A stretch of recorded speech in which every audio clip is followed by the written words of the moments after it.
I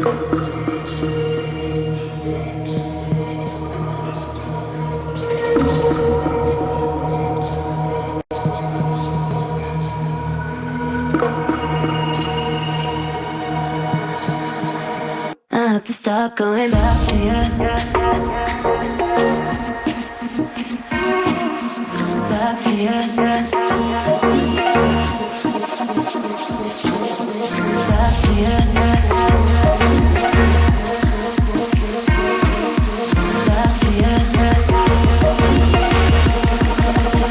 I have to stop going back to you. Back to you. Back to you. Back to you. To you, to you, to you, back to you. I have to stop going back to you, to you, to you, back to you. I have to stop going back to you, to you, to you, back to you. I have to stop going back to you, to you, to you, back to you. I have to stop going back to you. Back to you. Back to you. Back to you. Back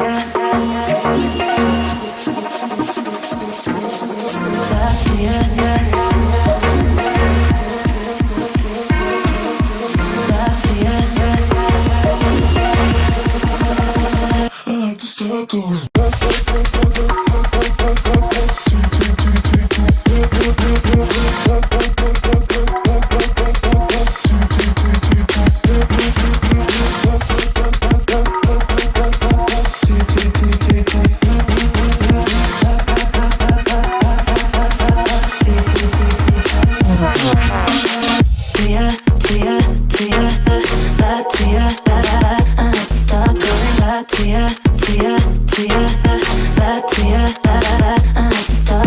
Back to you. Back to you. I have to start going back.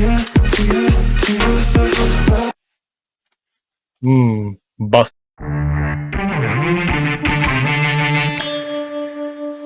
Here it is, the brand new ASUS ROG Maximus 12 Hero Wi-Fi motherboard. This Z490 based motherboard supports Intel's 10th gen processors. It's designed to offer an outstanding experience, stock or overclock.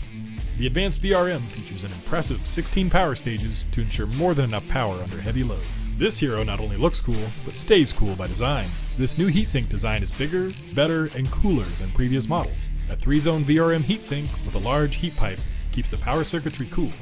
And the M.2 heatsinks keep up to 3 SSDs at the right temperature for consistent performance. To the right of the CPU socket, we have 4 DDR4 DIMM slots for up to 128 gigabytes of RAM. Thanks to our Optimum 3 design and a new daisy chain topology, the Hero can overclock to higher frequencies like 4800 MHz and beyond. With support for our exclusive AI overclocking, AI cooling, and ROG Game 6 software with AI networking, your system can automatically tune itself for the best performance with a few clicks. Setting the industry standard is our pre-mounted I/O shield, making installation a breeze.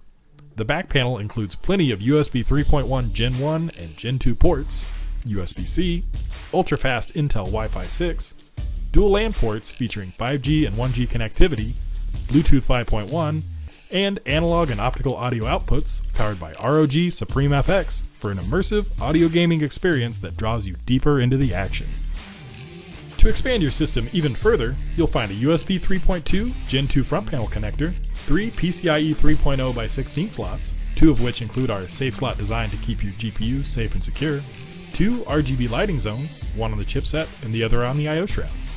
Addressable and standard RGB LED headers let you coordinate lighting effects across your entire setup with Aura Sync. The best just got better with the ASUS ROG Maximus 12 Hero Wi-Fi motherboard.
Hello, welcome back to another exciting evening here for the Esports Women's League Season 6. My name is Blue Panda, back on the mic after a week's break, joined by Cthulhu, of course. And Cthulhu, coming into this week, we've got some exciting matchups ahead of us.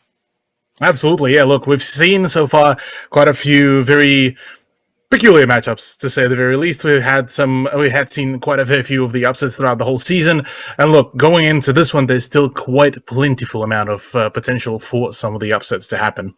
And since we are coming to the closing end of the season as well, we're getting that much closer to playoffs. Let's have a look at the format and how we got ourselves here and where we have yet to go. Of course, 8 teams in total started things off. We got 7 weeks, of round robin, not 6, 7 to be played. From there, we take our top 4, put them into the playoffs. A semi-finals bracket will be drawn up, of course. A versus D, or first versus fourth, second versus third.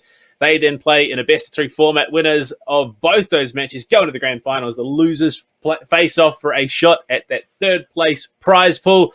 And Cthulhu, speaking of prize pools, there is a bit on the line here.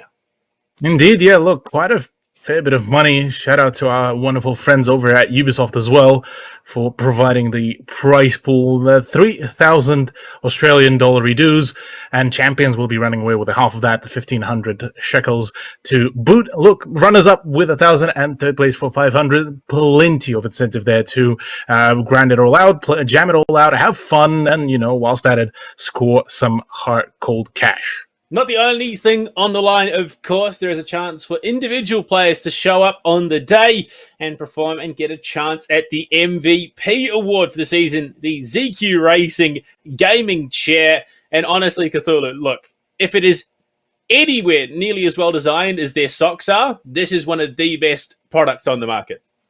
Absolutely, yeah. Look, can vouch for the socks. They're extremely comfy, and I would imagine even just from the look at the picture of the chair, I mean, this looks like a literal throne for a gamer, and we all know how good it improves the posture. I mean, and even in game performance, it all just comes down to just a better gaming chair, and it's exactly the chance for yet another player to score the MVP card. Now, my only question, obviously, does it come in blue? Obviously, that's my thing. That's my aesthetic. If it doesn't, look, it's not the biggest, problem, but I would like it in blue if I could find one. But Cthulhu, heading on into things, why don't we take a look at the teams that are duking it out today and where they currently stand on the ladder? It's been a couple of weeks of play going into it here. Of course, you see our top 4 teams, Warriors, absolutely storming through the competition, heading into week 6 here, 5-0. Then we head down second place, second bow, but 1 win away from tying that up. If Warriors obviously lose tonight, Forsaken 5 pick up a win, we can see that place switch quite quickly, of course. Overt in third, Viking Army in fourth.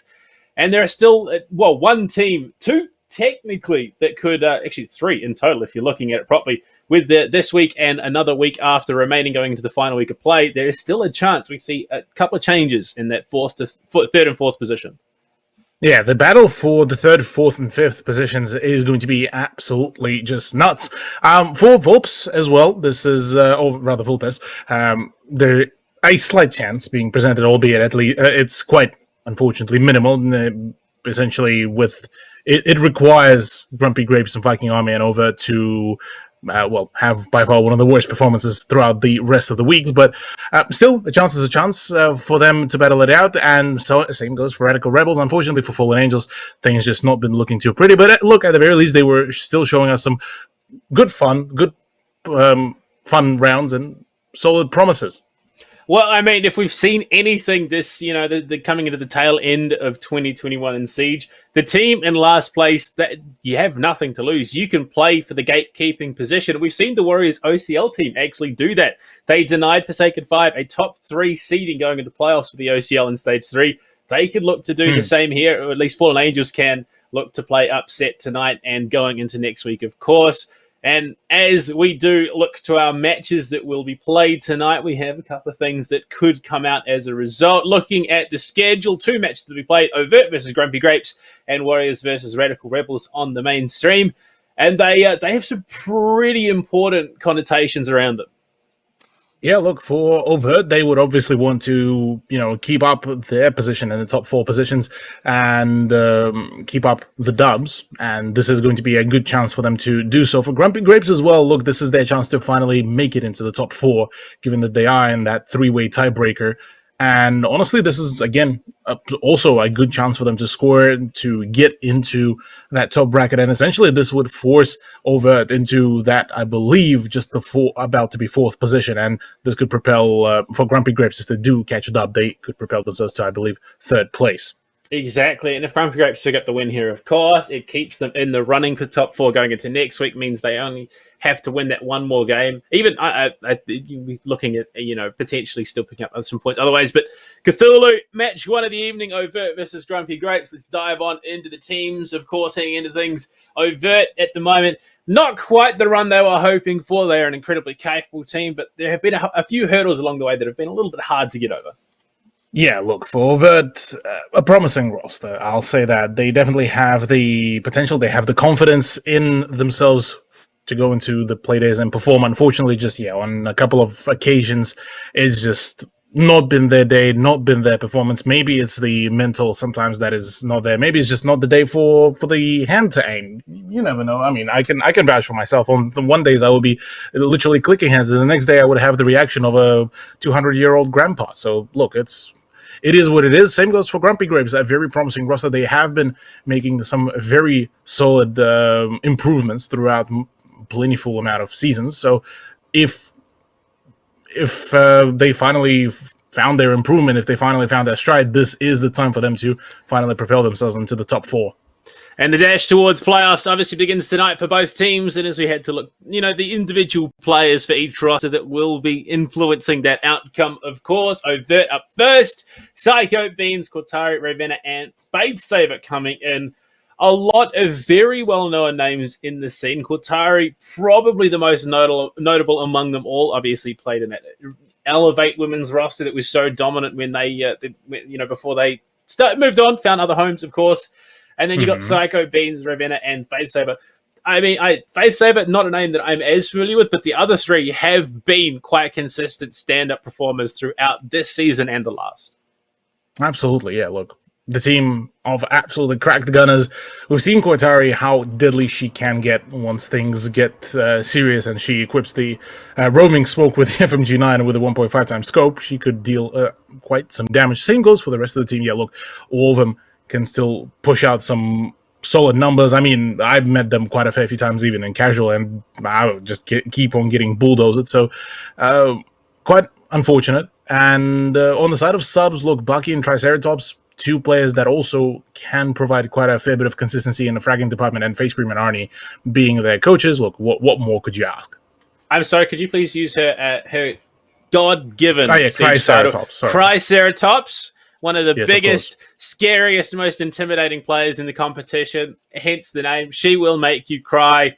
Make sure you respect her when she's in the server. But their opponents tonight also deserve a bit of respect coming in this competition. Grumpy Grapes, the last couple of seasons, not quite the ideal results that they've been hoping for, but coming into this season, they have looked very, very, I completely whiffed the sentence I was going to say. They look like they could be a top 4, if not top 3 contender. Oh yeah, absolutely. There's a chance for that. Look, let's have a look at the other roster as well. Get ourselves also familiarized. Grumpy Grapes, the roster that so far just, like I mentioned before, proven quite a lot of things. Yoshi Cheese, Cass, Burner Bear, and Serenity, with Scoops, Nova Week, and Crescent being the subs, and coaches being Crescent and Webrar as well. So again, very versatile lineup, very able coaching staff as well. And you look at the numbers, look, very consistent amount of frags all across the board. Yeah, I mean, they haven't quite had as long a run, some of these players, as the likes of your Qataris, your Aussie Princesses. But, I mean, you look at someone like Burner Bear, has been there for such a long time in this competition, very aware of the players around her and the players that she will be versing up against. Then Yoshi, Cheese, and Cass, slightly newer, but again, have that experience, have the ability on any given day to step into a server, sharp in a way that will pick up a win. And then you look at the support that they have behind the scenes, even Serenity as well. It's sort of in that same vein as Burner Bear, almost a veteran of this women's league scene. Absolutely, yeah. Serenity been quite the veteran, quite a long-running name in the scene, and certainly been outputting quite a fair few quite phenomenal performances, same as Burnabear, who's been showing us some quite solid entry performances as well on the attack. So definitely quite curious to see how will these two rosters really clash, given that, yeah, look, both rosters can play a very, very pace down, very tactical approach, but also can, crank up the aggression to the absolute maximum. Yeah, and as we look to the battlefield today, of course, we've got to figure out where they will be playing.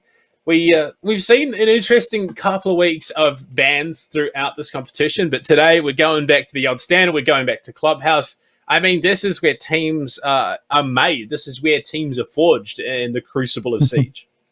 Yeah, absolutely. Yeah, at this point, the Clubhouse is kind of a staple map for APAC in general. Even it's the map that, if you don't practice it, if you try to, keep ban it, keep getting it banned or anything, it will come back and bite back at you, because we've seen some teams in leagues like OCL, in leagues like even like OCN, who may not have a good day on Clubhouse, and they just get absolutely steamrolled. So in same vein here, look, I would imagine both teams have been training Clubhouse for quite a while. So going into this one, I would imagine this is going to be going down to just the sheer amount of just focus, coordination, and dedication to acquiring the bag.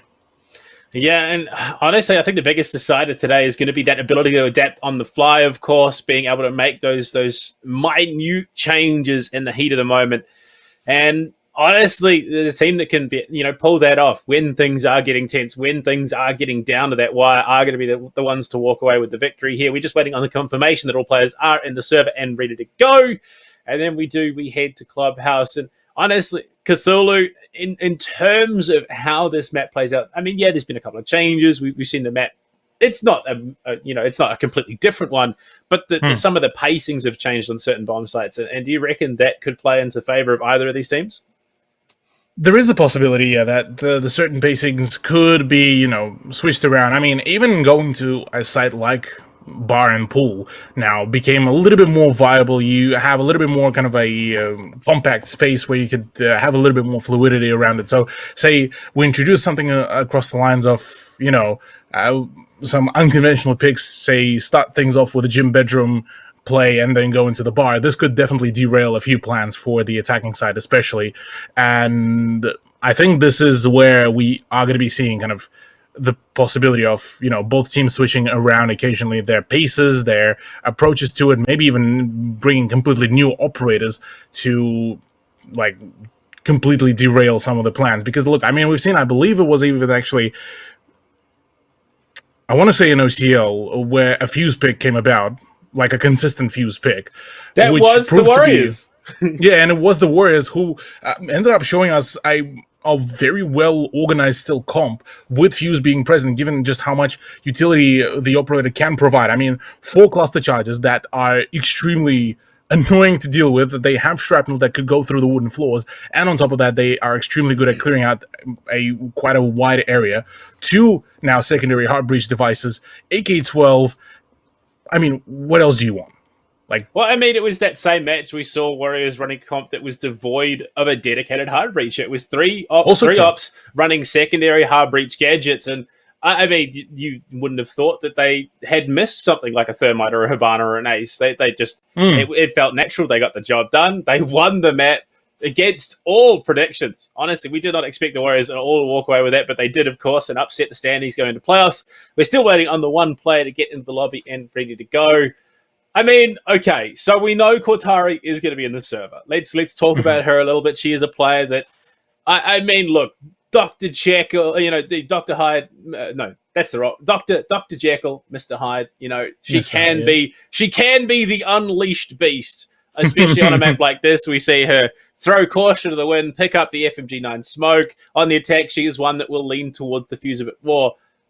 Is that the game plan for Grumpy Grapes? Is she the one they need to shut down, or is there a bigger concern for them in Overt as a whole? I think, partially at least, yes. Shutting down Cortari in the early stages would be good, but given the fact that, say, on defense, she usually plays, unless it's something like, for memes and / serious purposes, a roaming smoke, if they can shut her down in the early stages, prevent or rather drain some of the smoke utility in the early stages, this will be great to start things off. So getting Serenity out of the... not Serenity, pardon me. Look, take her down as well. Honestly, Psycho out of the could be a bit equation of as a well beast. would be good. Yes, Randy could be a beast, 100%. And yeah, look, getting Psycho out of the equation would be also a good beginning. But overall, yeah, look, Overt so far managed to, at least from the matches that I did see, they've shown that they can be kind of still able to play for their solo play, and all of them can frag out. It is, I think, more so just going to go down to which team will be able to perform the attack better, which team can make it cleaner and not drain enough, or rather, a lot of time. And honestly, I definitely think that this will be a close game. I'm feeling something across the lines of maybe a 7-4, 7-5, but I can't put my finger on which team will actually be victorious in this one. I mean, it's something that we've seen a lot over the last couple of weeks, and that's that start transition into the second half. A lot of teams will struggle going from defense to attack. So, is that something we could expect? Obviously, the team that starts in the attack transitioning into the defense finding the greater success. Perhaps. Look, there is a possibility for that, and I certainly think that, look, maybe some time play could be also involved in there. But apart from that, look, I'm just excited overall. I do have to say, it's an exciting time because now week 5, it is bound to be a absolute just nail biter, because these last few weeks are going to be deciding the final standings, and obviously the last few chances for teams to either stick around in the top 4 or to make it into the top 4. Well, speaking of sticking around, unfortunately, we've had some minor issues. The lobby's expired. We're going to take a little bit longer to get the players. So we are going to throw it to a quick break, run some ads. When we come back, we'll jump on into map 1 of week 6, Clubhouse between Overt and Grumpy Grapes. Don't go anywhere. We'll be back soon.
We're back ready to go. The players are in the lobby. Cthulhu and I are looking to get on into the casting, of course. We head to Clubhouse Cthulhu Overt versus Grumpy Grapes. We broke it all down before we went to that quick break, of course.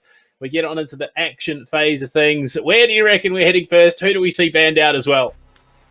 Look, on the side of which side we are going first to, I think it is going to be across the lines of probably CCTV. If not, then I would actually call probably a gym bedroom to be picked here by the defense of Overt. On the bans, look, Thatcher, Maverick, probably Mira, and Valkyrie is probably going to be somewhere across the line. So with Thatcher already banned out, look, that was probably the lowest hanging fruit. I will be quite honest, I'm not expecting a lot of experimental bans here. Yeah, stick to what is the norm, but okay. that one's a No bit worries. targeted at Cortari once again. Known for her play of old Sam Fisher. Won't be able to bring it today, obviously, and, well, no Argus cams. It makes things a little bit harder in that flank watch department. I cry every time Zero gets banned because I still, to this day, I stand for me saying that he is by far one of the best operators for the sheer amount of utility and information game that he could bring for the attack. And with him out of the equation, obviously things will be a little bit more kind of one-dimensional, a little bit more simple in certain approaches. Cade and Mira, again, two very understandable kind of bans, completely taking out those two operators. Obviously, no more you have the confidence and the convenience of having just yeet the Electroclaw at the nearest reinforced wall and pretty much call it a day. Now you need to obviously either jiggle the bandit charges or you just need to settle for a temporary delay of the breach with the mute, and so it seems like that is the pick for Overt. Yeah, and obviously Maverick let through. K just banned out to make things that little bit easier. 6 picks are bound. Frost in for the Doc and Iana for the Sledge. So frag grenades still kept for the side of Grumpy Grapes, but those Frost mats, we've seen how lethal they can be on a map like Clubhouse. Absolutely, yeah. With back in the time when Frost just first received her secondary shotgun, the 8812S, she became much more viable within the overall meta, being able to by herself create the rotation holes, having quite a stable SMG, albeit not the king of the DPS like, say, something like MP9 or MP5 does. Oh, sorry, MP7. I wish there was an MP9 in the game. But I just completely sidetracked. That would be the question. That. Who would get it and how busted would it be, obviously? Oh. Yeah, look, I wouldn't be opposed with somebody like, say, maybe a Wamai. Wamai MP9 with a drummy. I could go with that. Okay, yeah. Look, maybe I played a little bit too much of a Battlefield, but yeah, next you'll be telling me his secondary will be a full auto Glock with a drum mag as well. Sign me up. Sign me up. Nah, look, I'll leave the balancing decisions to the actual balancing department. My job is to yell into the microphone, and for Cortari is to click heads, and right now, at the moment, she's about to get clicked. Playing a dangerous game, looking to get things set up, down towards the bottom garage. Will just escape with her life for now, but Serenity on the hunt knows the positioning, knows she's up in rafters. So looking to do a bit of damage, but for now, Cortari, she's going to hold on to that position. Being able to bail out quite quickly, did manage to save herself some trouble, and she's now back into a very reinforced position. Yoshi, meanwhile, does decide to get the openings. I do like, though, the fact how far has Overt extended to, and with Cortari picking up that frag onto Serenity, that is a great opener. And the drop down to the bottom of garage as well. She could look to do a bit more damage here, playing under the motorcycle. Jacuzzi wall starting to be opened up right now. They're calling over the reinforcements to finally get that one open. Bernabet should be on the job with the lifeline in just a moment. A minute spent, so at least Grumpy Grapes are making good time and opening up those avenues towards the side. Absolutely, yeah. Getting some of the openings sorted, done, and dusted is a good time right now, especially with just over half a round to go. Grumpy Grapes are definitely generating themselves a solid time buffer to go in for the push, but you look at the area, they still need to cover pretty much the whole of the top floor, and only now they've cleared out the rafters, or better yet, they were gifted the rafters position. Beans is still on the ground stairs. Cortari finally down, but do they know that she's down? Now, that is the big question, and it seems like maybe Cass has the inkling about it. Pings are through, so they do have a drone in the position. Spray through the wall. It's going to open up. Now spotted. And the Gone 6 as well. Ravenna and Cortari both fall, although I think that's a little bit more insult. Dad injury onto Cortari. Yoshi does fall, being traded back, put on the ground. Unfortunately, no utility to be able to pick up the follow-up and confirm things for now, Cass. Surely deny the frag. Surely. Deny the frag. No, that's not how we do things here in the XP Esports Women's League, but look at Grumpy Cheese off on the side of the map, and the diffuser down with 47 seconds left. Grumpy Grapes are going to have to force some sort of play. They will have to force, but they still have the time buffer. And oh, if Bernabé just paced herself a little bit more, she would have been able to nail that headshot onto Psycho. Unfortunately, that doesn't work out, and Overt are currently in the lead. 3 versus 3, but the health bars quickly dwindling here for Grumpy Grapes. They've got Yoshi back up, so it's another gun in the fight. Oh no, Faith backs into the line of sight and goes down. They have a good positioning to try and get this defuse started. But Psycho on the rotate shuts down one, drops a second. It's down on Grumpy Cheese, who's all the way over in cash, has to swing through winner ones, but unfortunately Psycho, having rotated back into Logi, shuts down the hopes and dreams. Grumpy Grapes take round 1. Psycho doing just that absolutely solid work there with the Frost SMG. You know, keeping the team afloat is certainly a great deal here. And in saying that, managing to clutch it all out, that worked. I said the wrong team took round 1. Brain cooked. Look, one of the teams did score a round. We can definitely agree on that. But going, look, honestly, into round 2, I don't think that this is it, at least in the mental department. The first round jitters are obviously there, but I do want to say Grumpy Grapes did a really solid job at just getting the right idea to where to rotate, which part of the map to take, and where to cut their losses. And they nearly managed to make it work. Unfortunately, just the lineups were not there for them. Yeah, definitely the pacing for the first 2 minutes almost was spot on. They got Jacuzzi opening. They tried to set up the pressure coming over from CCTV Cash. Unfortunately, it was sort of slowed down. They couldn't quite get Cheese into the position she needed to be to enable that team push, and Bernabé getting caught out on highway. A little bit rough, but I mean, the indicators are all pretty positive here for Grumpy Grapes in this half.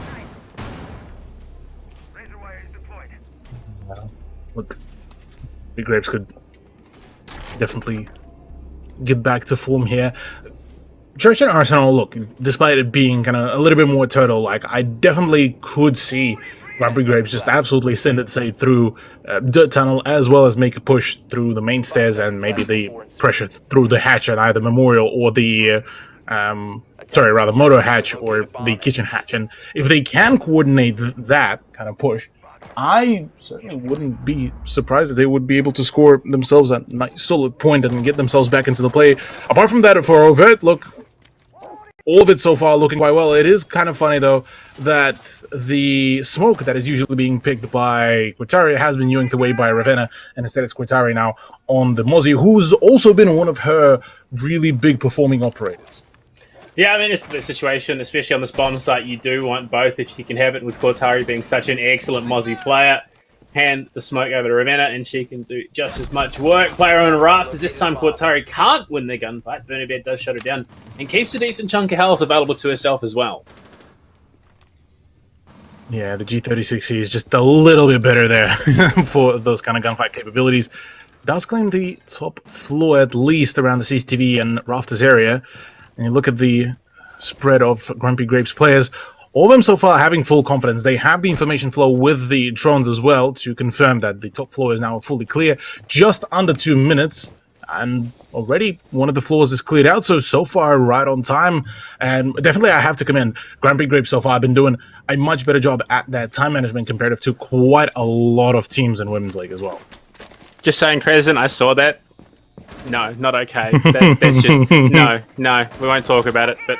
Carrying on with the rest of round 2 here, second half of the round now underway, and in a 5 versus 4, Grumpy Grapes do have the advantages and utility and tools they need to get themselves in and contest this fight. Unfortunately, that didn't quite matter for them last round, where Psycho went off with a massive 4-piece that she did secure. Going into this basement defense, we've seen previously how hectic things can get. Oh yeah, absolutely, yeah. Things will certainly get hectic with a minute remaining. The breach is starting to come about, so look, maybe some pressure around the oil pit should start happening. Maybe some reinforcements should come about, and so they will. Two-player push down the blue stairs could certainly make the work. But right now, Faith has quite a tall order on herself. So are Serenity and Bernabé. Both of them need to make sure that they nail their shots, because otherwise Faith will be able to just absolutely dumpster the opposition. And there we go. There's the decision to go push the oil pit as well. Yeah, and with Quatari receiving down, that's the Nitro cell that they did have in pocket off the board. They can't actually contest through that vert that is being set up by Cass here. They are losing time. 25 seconds. They have to force the issue right now. Otherwise, Grumpy Grapes could find another round slipping away from them. They have to push Faith tag Ravenna as well, but Ravenna is going to drop Serenity. Brings it back into that 4v4 territory. Ravenna more damage pumping out so far. Overt looking a bit bleak at the moment as the health bars drop, but the kill goes the way of Yoshi. Psycho can't quite confirm onto Cass. Unfortunately, Plant needs to go down here. Cheese on the job. Burner Bear taking up with a toxic canister. The denial comes the way of Psycho. And Overt, they pick up their second in a row. That was quite unfortunate on the timing as well. Couldn't really read into that as well for Grumpy Grapes, and look, just almost there to get the plan down. Just nearly there to, prolong the round and possibly score themselves that round 2 win, but unfortunately couldn't happen, really. Couldn't come through. Maybe the tunnel vision, who knows. What we do know for a fact is Overt scoring their second point will be extending that lead now quite thoroughly, meaning, well, we are now going into CCTV room and cache the site that is kind of by far one of the most developed ones, I have to say, within the meta of Clubhouse, and one of the most picked ones as well, gotta say. So, in all of that chaos, I'm thinking we might be seeing, maybe this is where Grumpy Grapes will be able to perform. Defenders, protect your bombs from being Round 3, and unfortunately to Grumpy Grapes, if they lose this one, it will mean a flawless rotation of sites for the Overt girls, and that does not bode amazingly well for Grumpy Grapes closing out the half. Obviously, it is a long game, is Siege going into the defense. They could pick themselves at the round. They're looking probably for about 2 here. Yeah, could possibly be. I'm curious how will Grumpy Grapes adjust so far with the way how they've been essentially trying to force the same lineup of the attackers throughout the whole match so far, albeit it was only 2 rounds.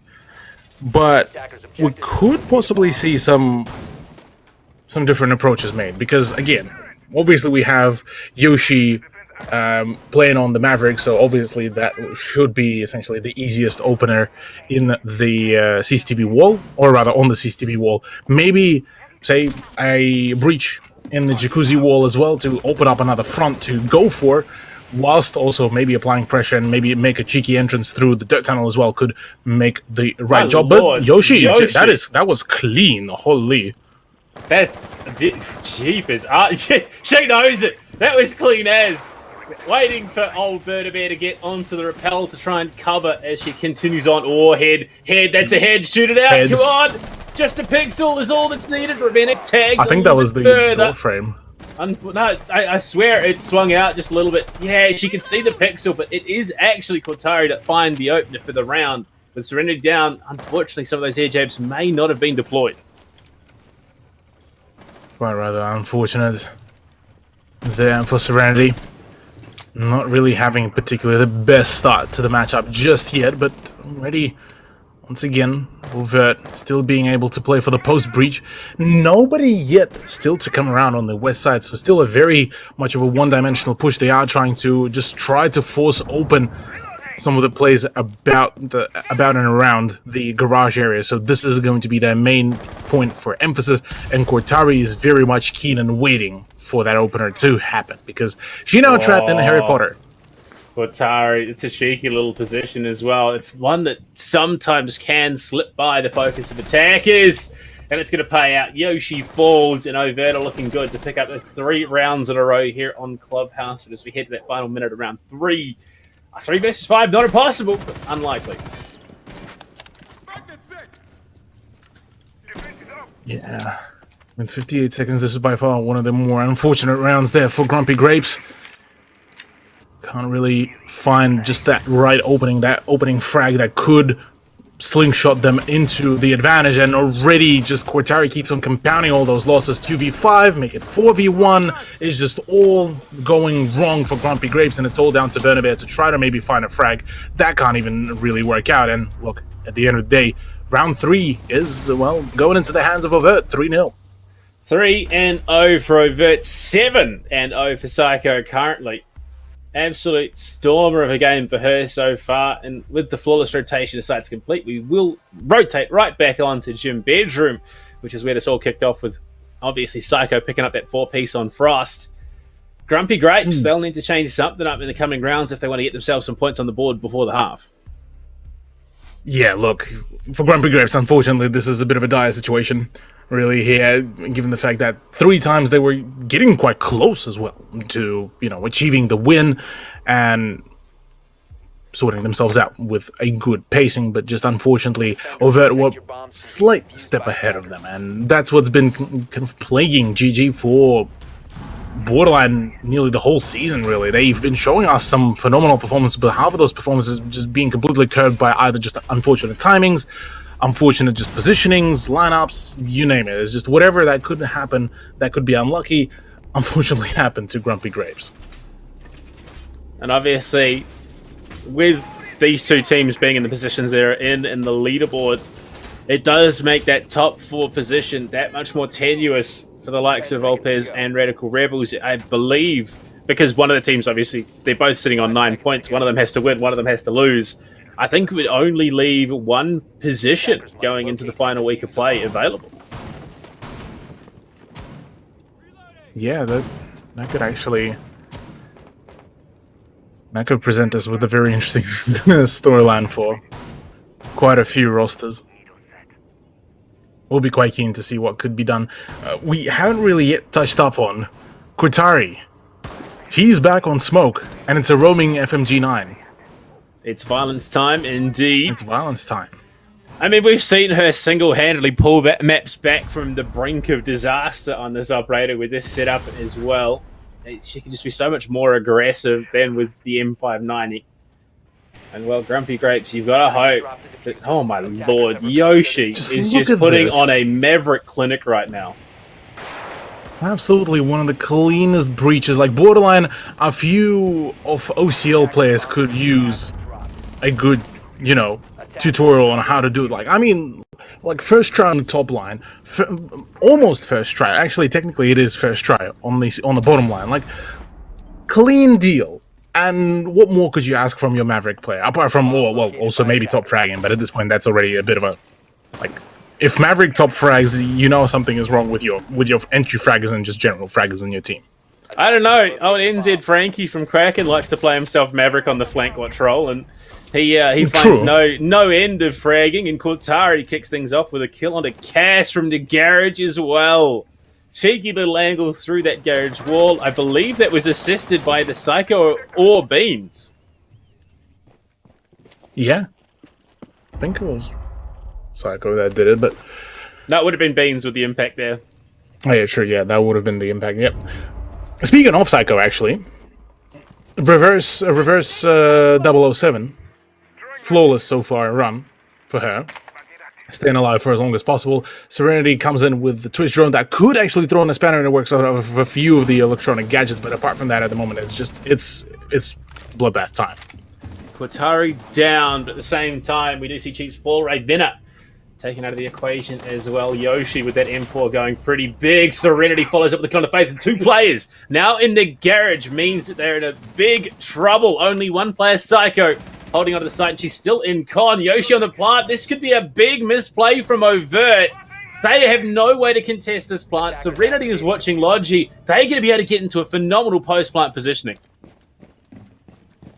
Finally, a round that goes into the hands of Grumpy Grapes so far, looking quite promising, but with all those rotations, now they need to nail their gunfights. You look at the health disparity, it is quite low, and Bernabear does manage to nail a shot into Qatari, nails the second one onto Beans as well, and it's all down to Psycho to try to clutch it out. 1v2.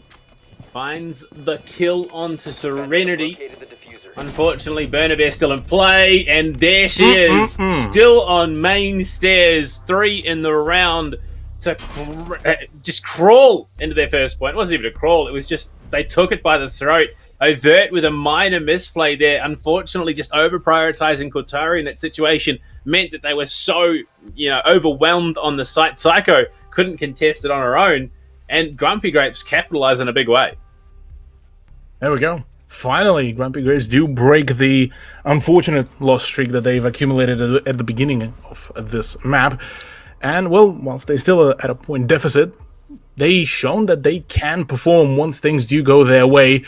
Interestingly enough, though, Serenity is switching off, initially bringing in a Fuse, switching over to Flores. should be able to bring a little bit more flexibility in the utility department, and as well as that, opening up a whole lot more of the soft breachable objects. So in saying that, for the Church and Arsenal room, this is by far one of the better choices, really, I have to say, but I would imagine that the emphasis is also being put onto the dirt tunnel, maybe, or even just clearing out the blue tunnel positioning where Faith is, because I believe last time we didn't really see any mute charges. Neither we shall be seeing any mute charges here as well, but maybe it will be the Mozzie that will be watching over the position, and if they read into that somehow, into that Flores pick, which I highly doubt, 10 seconds left. it could actually come in clutch, really, because with Flores, look, at least draining at least one of the RCXD drones could do a solid job. Yeah, and obviously, I mean, Kotari is going to continue to look for the aggressive plays off the back of it. And I mean, that's such a powerful dichotomy. You've got Kotari, the aggressive lurker, hunting for those frags.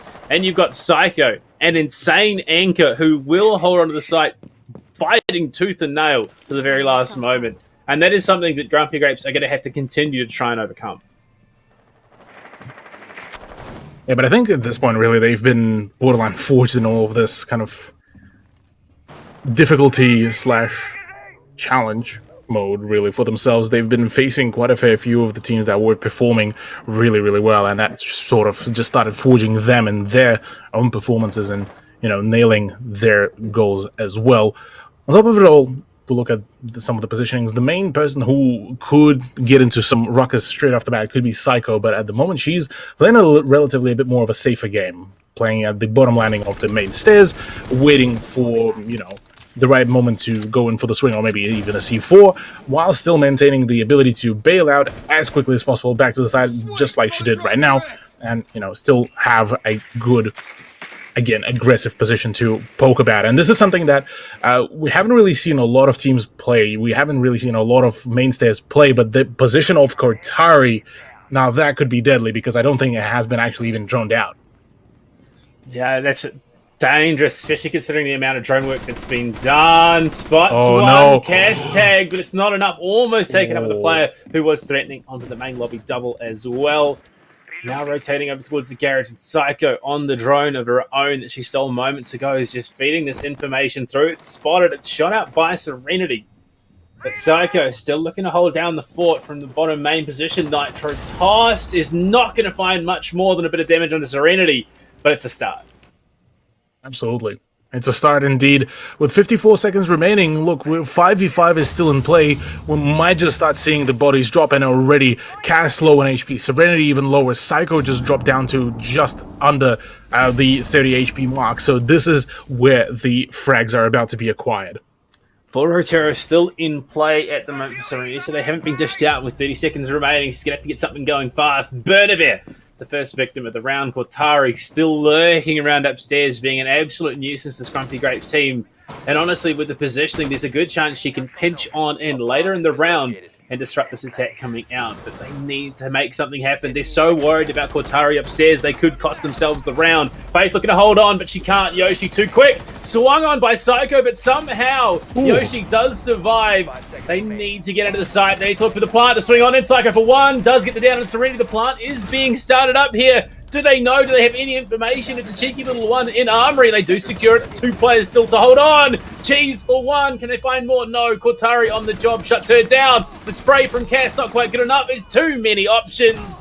And sensory overload. I got it myself there for a moment. Is more than unfortunately the Grumpy Grapes can handle. A fourth round here for Overt.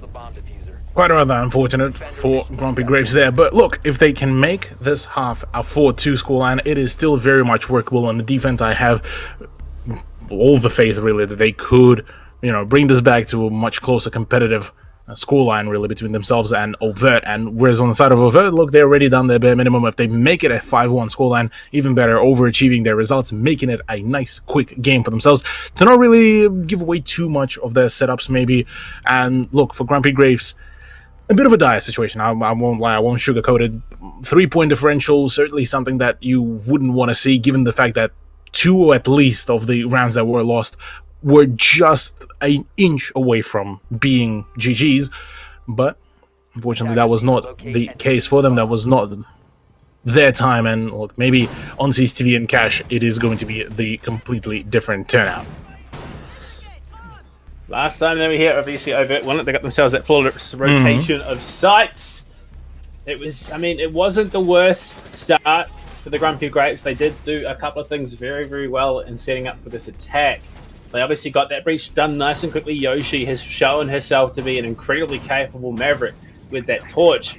So that's exactly what they need to play off. They need to get that started once again. They need to get that balcony breach open. They need to start contesting for a secondary option into the site. Whether that's con, whether that's garage, they need to make their minds up on that pretty quick.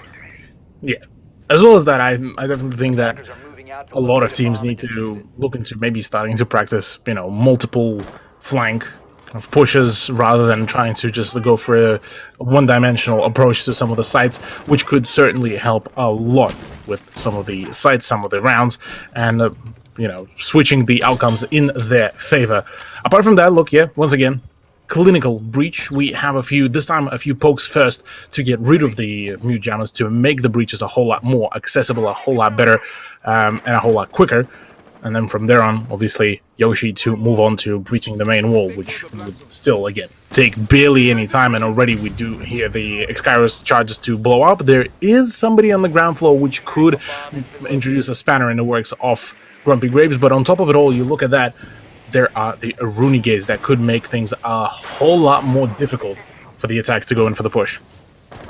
Not quite as speedy as she's done it previously, but still a good pace nonetheless. Just around the 2-minute mark, the breach will be ready to go, and there you have it. Still capitalizing on her mistakes, and well, it wasn't even mistakes. She was just slowing the pace down a little bit, getting herself a little bit more grounded. We do have an update. Forsaken Boba have picked up their win over Viking Army 7-2, Cthulhu. Damn. And that was looking to be one of the closer matchups, at least given the fact that just how well Viking Army were looking. But yeah, look, in saying that, Forsaken Boba, well done, 7-2, keeping themselves nice and calm, nice and collected. But not Overt or Grumpy Graves, because right now Cortari is picking up that double. What is it with mute players in the garage? Serenity finds Psycho, looking to push on and provide some support and clear out this ever-present threat that is Cortari. No! Unfortunately, it can't be done, so it is now effectively a 2 versus 4. And with defuser control taken back by Yoshi, she storms onto the garage through the breach. And all of a sudden, this is looking like it is doable territory here for the Grumpy Grapes in the 3 versus 3. Absolutely, yeah. 3 versus 3 with 56 seconds remaining. The only issue may be the fact that Serenity is currently looking low on HP. The rest of the players can certainly take some of those gunfights quite convincingly.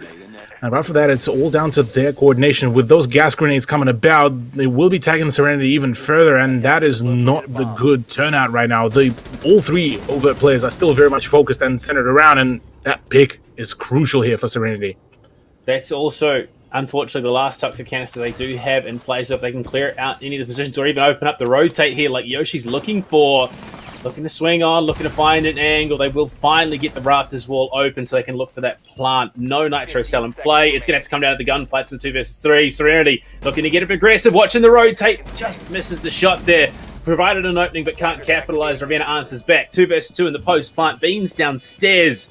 They're looking to pinch on up together. They need to find the angles together. Play for the trades if they can. Drone cleared out so Ravenna has a bit more freedom. Yoshi tucked in behind the chassis with Burnabear out on the platform right now. This is going to have to come down to some crisp shots. Burnabear not wanting to give away anything at the moment. Yoshi swings. No, swung on. Gets traded out immediately. 20 seconds in which to play. Burnabear goes for the risky approach and comes up heads. They do shut it down, and it will be a 4-2 half. Yes, for Overt, but that's what you're looking for if you're Grumpy Grapes. Absolutely, yeah. Like I said, a 4-2 scoreline still keeps it in the realm of possibility for Grumpy Grapes to make a play, and seeing as they are now going onto the defense, this should be a much more comfortable position for them to play off, and look, from there on, it should be just a relatively now clearer vision, a clearer run as to what they need to do, how they need to, make the play, approach this, and yeah, from there on, I guess we'll have to wait and see how it will really unravel. Looking straight off the bat, Chunka locked in, Smoked locked in, GG are definitely looking at that late round denial, just drain as much time as possible. Not only you have the smoke that will be denying the area, you have that chunker. If you can keep the Russian operator alive, you can, from absolute safety, deny that whole plan by the B-bomb chassis. So from there on, it could possibly either force, obviously, the rotation to come about and to get a little bit more of a riskier angle, or flat out could just drain the time to the point where you have to stick it and no other option available. Well, this is where Grumpy Grapes need to start that comeback tour. They want to get 2 rounds to start things off. Nice, easy gigs there for them. So they can equalise it at 4-4. Then they need to be pushing for that finish line. And you look at Cortari and Psycho, some raid bosses that will be in their way for the remainder of the map. 9-5 and 10-2, respectively.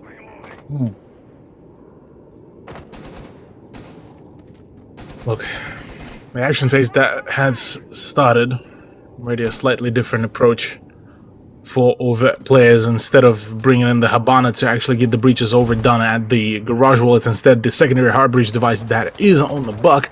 So Ravenna should be pretty much a very solid self-sustaining unit at this point, and should make quite a quick work of actually making an entry into the garage. There we go, 2 clean openers.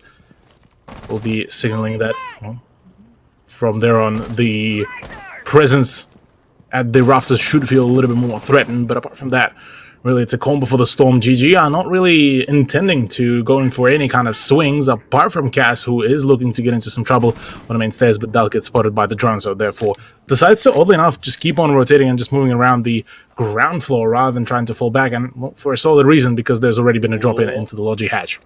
She has an idea. Unfortunately, I think this one might just go a bit wide. No. This could be good. That's this could a bit be good. better. That's the. That was the exact lineup you were looking for. Unfortunately, doesn't have the the X-ray vision that we do in these situations. Looking to get aggressive on the main stairs, and that could be a hell of a pinch if she does pull it off successfully. Kotari, with that twitch, could be the one to enable that CCTV wall opening as well. But with Cass lurking around the way she is, this could be a huge upset just waiting to happen. Absolutely, still trying to find her own engagement. There is somebody on the ground floor, and that's Ravenna and Quatari looking to go in for the push, and that could introduce a bit of a problem there. And straight off the bat, there's the gunfight. Equal portions of damage traded to both of them, it seems. So Cass, oh no! Ooh. Not expecting Cortara to be there as well. They lose out on a nitro cell, which would have been a key bit of that denial potential. No contest onto the CCTV wall of garage. It seems overt have completely forsaken it. Yeah, not particularly the best case scenario.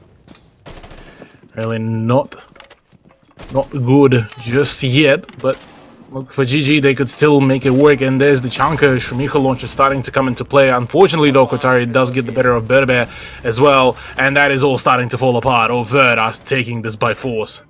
Absolutely storming through. Cortari single-handedly taking control of Garage, finds Yoshi as well. A flawless for Overt to kick off the second half, and they find themselves up by 3 rounds right now.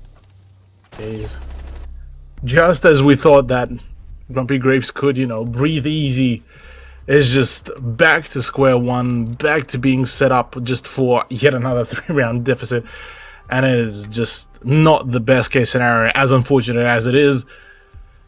Look for Overt, though. They're looking right on par to try to copy their contestants, or rather, their enemies on the leaderboard, a scoreline, or that is Forsaken Boba, and trying to repeat the same success, making it possibly a 7-2, but that would require, obviously, Overt to have 2 more flawless rounds if they want to make it so. But outside of Grumpy Graves, they certainly have put out quite a good, response back, but unfortunately just not fully enough to completely shut down and just deny any kind of progression that Overt were able to gain so far. Honestly, there are some big matches for Overt this week. Obviously, this one, looking to hold on to that spot. Going into the playoffs, of course, and then their OCN team looking to hold on through relegations this weekend. So, a win here, it'd be a boost for the morale. Absolutely, yeah. Boost for morale is certainly could be the big way about it, and we know how morale and general kind of mental game is important. So, we won't put it past that, even just the general kind of feeling of, the org and the teams catching dubs all around could be good. But yeah, look, for Overt so far, despite some of their shortcomings back in the previous weeks, this is looking like they have came in quite prepared, quite ready, quite keen. And it is being mirrored in their operator picks as well. I mean, you look at all of them, whilst bringing in a plentiful amount of utility like the Jackal with tracking the roamers, like the hard breaching of Psycho, who's funnily enough being one of the two hard breaches, the second one being, as funny as it sounds, Reveno on the buck with the two secondary hard breach devices. They still, all of those 5 operators are still very much ready and pretty much sorted with their loadouts for just going in and fragging the ever-living hell out. Exactly. Right now, and Bean's heading it up. Been it, done that, gets the first scan off. They know that there is someone currently in the first floor, and Bernabet going to back right out to the basement now. Doesn't want to borrow any of that Jackal action. They're just going to play it safe for the moment. First minute, a lot of information gathering being done here by Overt. They want to set themselves up with as much that positional advantage as possible. Second scan coming through. They now spot out Yoshi with the scan. Still in the basement already, but I mean, now she's going to have to do that little dance that we all do when we get Jackal scanned. Yeah, look, I mean, it's still information. It's still confirmation that that a few of the defenders are still sitting around the site rather than roaming about. So this does give Borderline a bit more of a boost for the confidence, for the swings, for the attack. And honestly, wouldn't put it past that come say minute to go, and we're going to be seeing Overt starting to swing in around the blue stairs, around the oil pit, and so we are full 5-stack already there. Oh, Beans almost saw the back of one over towards Armory. Faith holding down Mouse One, looking to get on in, but the Shmika grenade slowing things for a bit. Toxic canister as well. Faith has to decide whether she wants to push on through. Tucks into the corner. The sweat things can start to get a bit risky. The smoke grenade to try and provide cover. Beans goes for a bit of pre-fire towards Moto. But again, these Shmika grenades are making things very tough. Beans sprayed through the smoke, in fact. Looking to get a bit aggressive on the doorway. Faith misses the opportunity. Ooh. Beans still on the ground.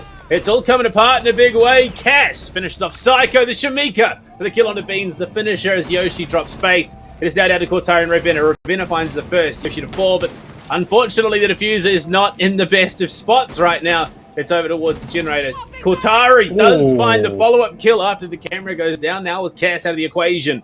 This is very much doable territory for Overt. 3 vs 2 toxic canisters has to force Ravenna through. A goo mine as well in play. Cortari now left alone, and she had to deal with that while Ravenna pushed into the site itself. 3 kills, 3 headshots, 9 seconds in which to do it. They're not going to give her the opportunity. They're going to play it safe. Cortari might just get a consolation, but it's going to be a trade regardless. Grumpy Grapes come up with another. Oh, well. Grumpy Grapes. Making this, well, continuing to make this rather a much more competitive matchup between themselves and Overt. 2-round differential. Once again, we've seen this already happen 2 times before. Grumpy Grapes will be able to shorten up the whole round differential, but then get yoinked away and reset back to a 3-pointer difference. So possibly here Overt could do it yet again, given that it is the tertiary website. Look, yeah. Sometimes that's something that I wish of, but look. Gym Bedroom. It could be a really, really solid setup, given the fact that explosive utility, not going to be a whole lot. Because, well, yeah, technically Buck can use the secondary hard breach devices. Yes, you have Faith, who is playing on Zoff.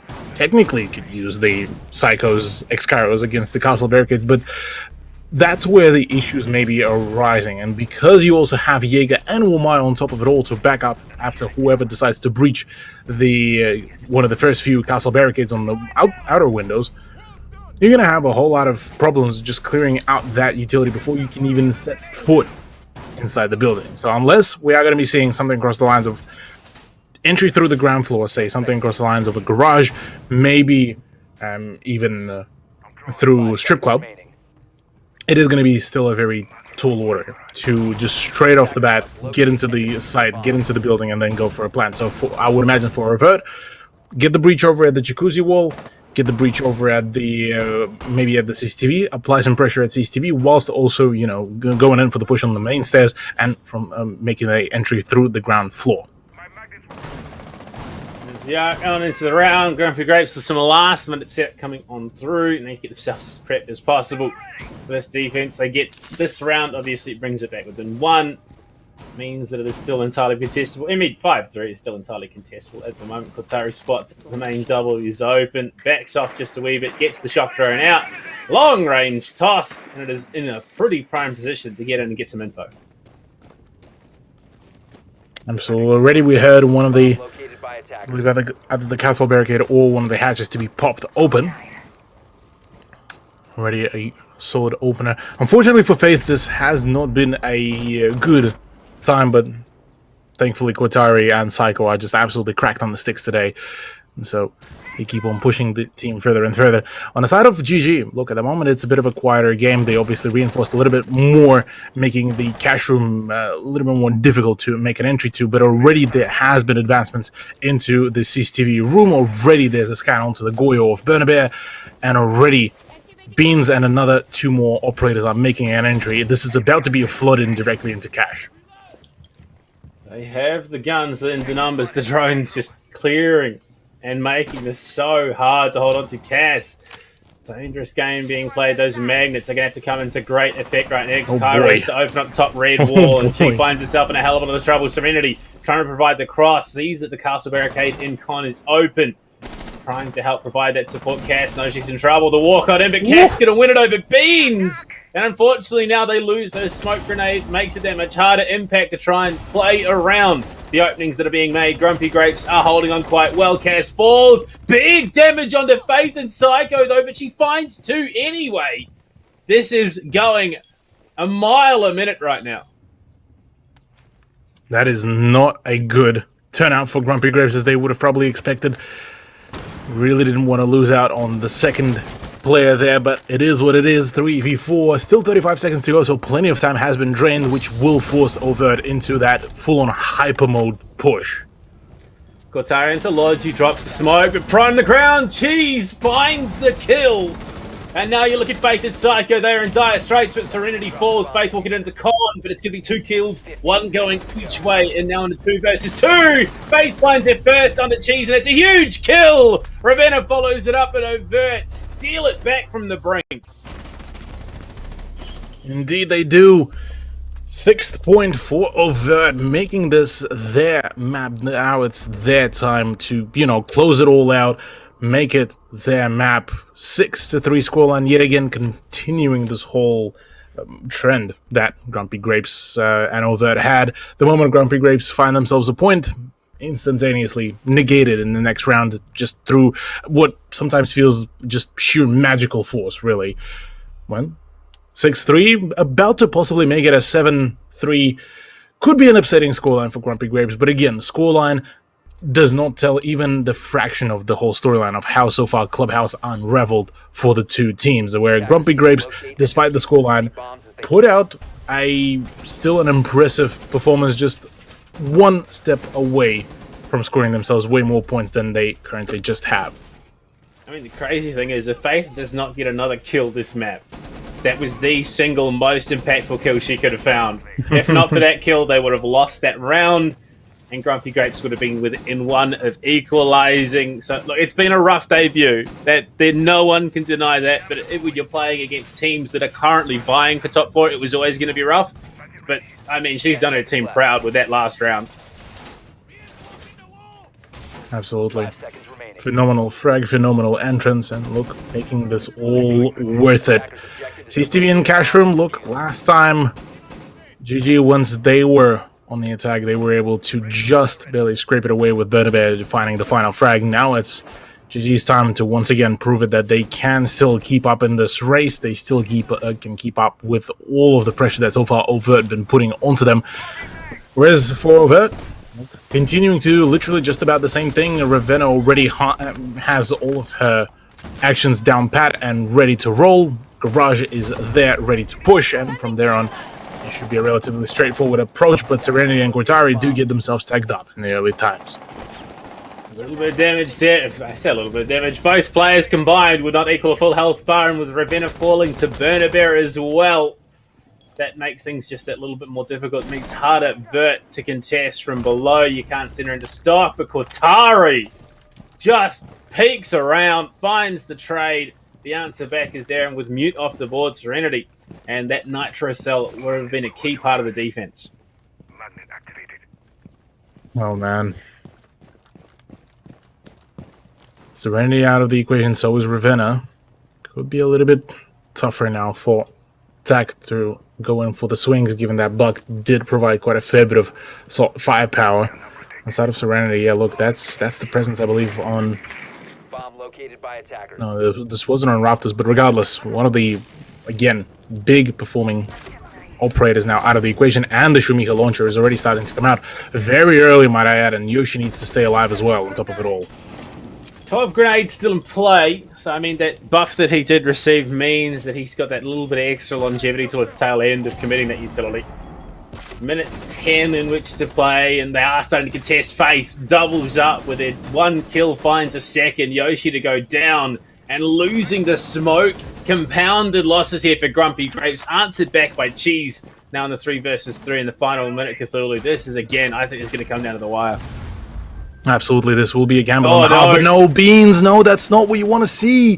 Nading herself out, making us a 2v3, now forcing Cortari to just absolutely go ballistic, and so will Psycho, but these are the two by far one of the best players that you would want to have in the clutch situation, but unfortunate timing there for Cortari with Bernabear fragging her out. It's all down to Psycho to try to make a play here. 30 seconds to go, 3 targets to take, and unfortunately a flash in her eyes.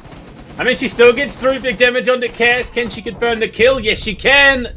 But Cheese is there as well. And yeah, look, unfortunate to see that Beans is a student of the Enju School of Fragmentation Devices. But, I mean, there's still rounds to play with. They still have that map point advantage. They just need to close it out within the next round to avoid going to overtime. Absolutely. Well, with a 4-6 scoreline, this is still, well, back again. 4th time, maybe is going to be the charm. Grumpy Grapes need to make sure that they're holding on to all of this, because every time they would win out the point, Overt will be able to adapt a little bit more, clean up their act, and then go in for the kill shot at the end. Cortari busting out the fuse. Now, that is something that we love to see here. Definitely, I'm not biased towards the Russian operators at all, but look, Fuse could certainly make things a whole lot more interesting here, especially for the Armory side. Yoshi changing things up a little bit as well. They're going to be going for sort of that SSG vertical extended style roam with the Mute Mozzie and the Vigil combo. I honestly think that could be something that, I mean, at least undermines the confidence of Overt a little bit. Yeah. Ay. Grumpy Grapes once again facing a very dire point. Can't really allow any more rounds to be lost. Certainly going to try to make this their playground. Gotta say, big props to the whole of Grumpy Grapes roster so far, especially Benabear, Grumpy Cheese, and Yoshi. They've been putting in the hard yards here, trying and just keep their roster afloat for as long as possible. And honestly, Benabear, just consistency has been her game for quite a long while. No matter what roster she was part of, she would be there to every round pitch in and out, being able to, you know, find at least 1 or 2 frags, just keep the space being opened up for her team to take at a later date. On the side of Avert, though, again, look, it's been a, I want to say, a dominating performance from them, but at the same time, quite a few of those came off the back of just siege timing at its absolute finest. You can't even blame them for that. They still managed to make the best of it. I mean, for the most part, both these teams have just been doing everything right. Like, there have been few mistakes where you can call out that, you know, that was blatantly what they did wrong to cost them that round. These teams are playing some excellent siege right now. And as we are at the point we're at, Cass picking up the first kill on a Ravenna. Buck off the board on a basement defense means that it is now down to Beans and Cortari to try and contest. Cortari finds the kill on a Yoshi. That Roma now taken out of the books here, and what could be the final round. They are going to look to try and get into that kitchen hallway and start the vert up. But, I mean, losing a Buck loses a lot of that safety in terms of the soft breach.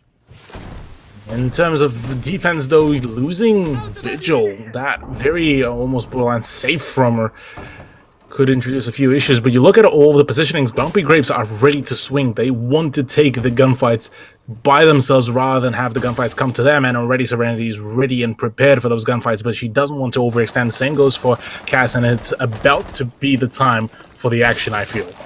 Psycho, just sprinting down the main stairs. Don't think she quite realised how close to death she was in those moments. Serenity finds her and the diffuser, and that is huge. A well-placed Nitro Cell could well and truly upset the attack here for Overt.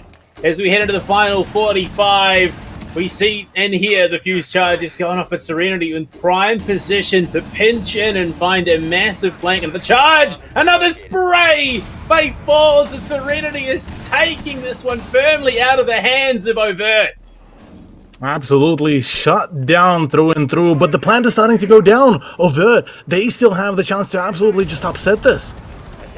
Grumpy needs to swing on Kotari, finds Serenity, Cheese loses Kotari Oh, no. for a third! They had the opportunity to deny, but Overt just backed themselves in the clutch situation.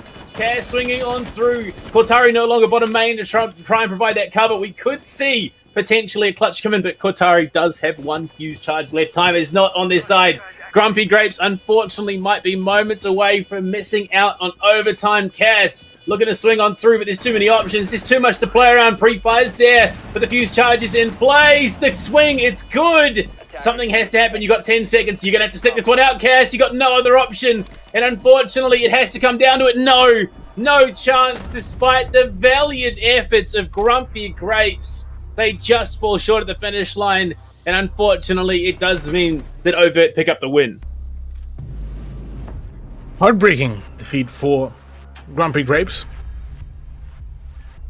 Very heartbreaking, but at the same time for Overt, that is a huge clutch, huge comeback. I mean, in a 2v4, borderline, I think it was actually at the beginning of 2v5 even, solid turnout, and they managed to make it work just like that. Look, I couldn't ask for a better and a better conclusion. Honestly, for Overt, well done on them just being very adaptive on their performance, very adaptive on their plays, and still being able to, scrape the rounds when it feels like it's borderline impossible. And partially it is attributed to the fact that Grumpy Grapes, didn't get too aggressive about some of the swings, and it's just, unfortunately it came down to which team just made less amount of mistakes. I mean, honestly, it's probably some of the best siege we've seen out of both these teams this season. And for Overt, it just gives them that much more security going into playoffs, into the final week of play. Grumpy Grapes, it means they have to pick up the win next week. Otherwise, they could find themselves knocked out by a team sitting lower in that bracket, of course. But, I mean, what a way to kick off week 6 here. There's a lot that the team should feel confident about. Yeah, it's unfortunate we didn't see it go the full distance, but you called it 7-4 at the end. Yeah, look, I was feeling that that a closer game would be in play, albeit I don't think I've expected this to be kind of as much of a back and forth turnout as it ended up happening. But look, props to Grumpy Grapes. Like I said, they have a great amount of potential, and they certainly are improving on a week-to-week basis. Just unfortunately, as of lately, it's just been kind of those very minimal mistakes that keep on happening, either to just some unfortunate timings or just by sheer coin toss, and it just not their day. Well, there you go, match 1 done. Obviously, we will be going to a bit of a break. When we come back, we'll break down match 1 and look to go into our second map. Of course, it's Warriors versus the Radical Rebels. That one definitely proving that it could be quite an exciting one as well. So we will be back right after the break. Make sure you don't go anywhere. We'll see you soon.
myself back.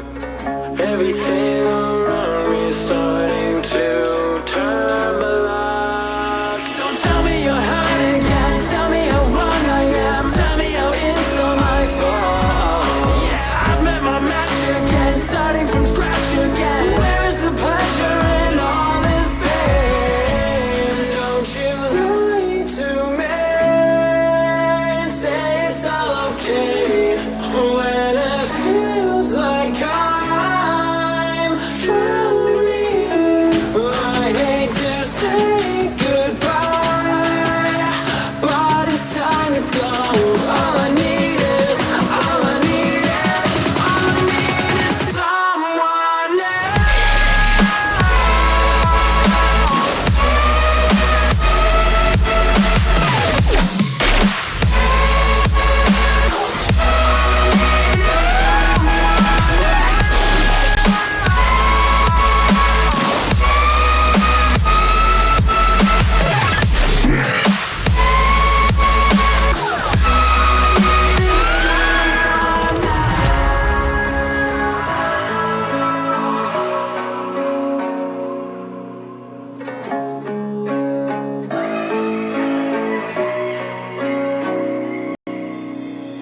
I've never felt more divided than now.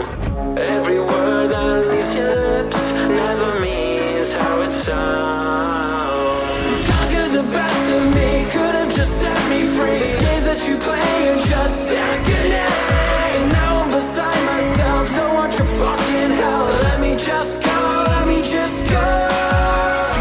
And don't you lie to me. Say it's all okay. When it feels like I'm drowning. I hate to say goodbye, but it's time to go. All I need is someone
You are my strangest addiction. I could say I'll quit without any conviction.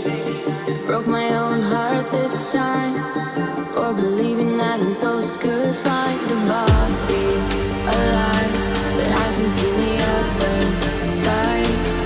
So don't call me. I'll find something to escape my mind. What's the cause when there's no love lost between us? So burn the letters. There's a tragedy in every ember. In every ember. In every ember. In every ember. There's a tragedy in every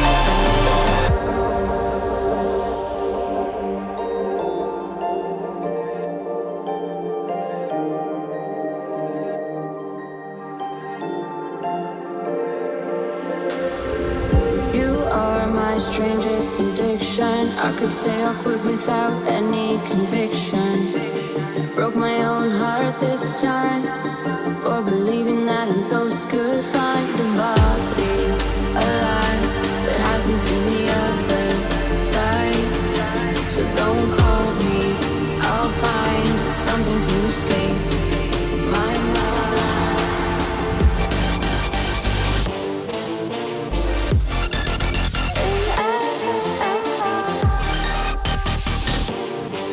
There's a tragedy in every ember. What's the cost when there's no love lost between us? So burn the letters. There's a tragedy in every ember. In every ember.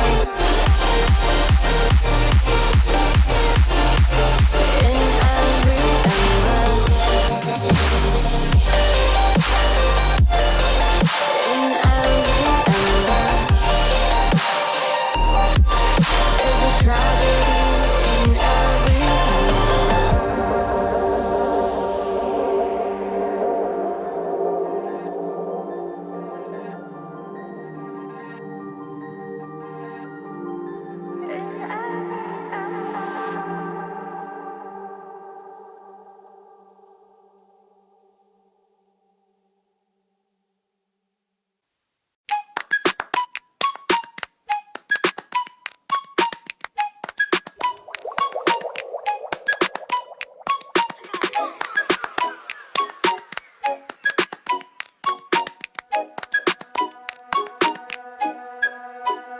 I can picture what you're thinking of. My imagination's not enough. Oh, no, it's not safe to say what you're always looking for. Hey, someone to make you feel like.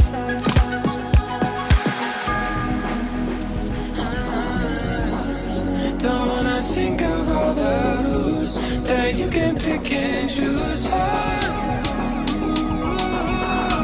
I wanna make you feel like.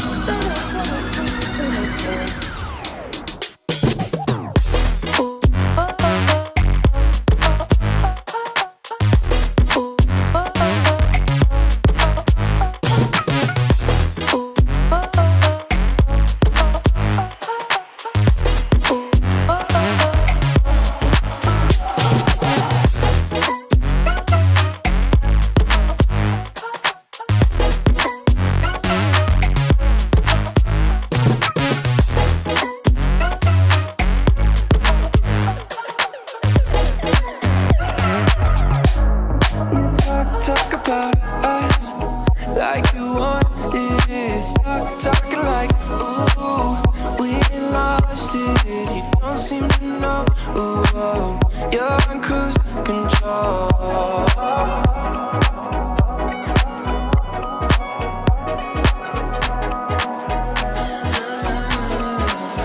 Don't wanna think of all the rules that you can pick and choose. I wanna make you feel like.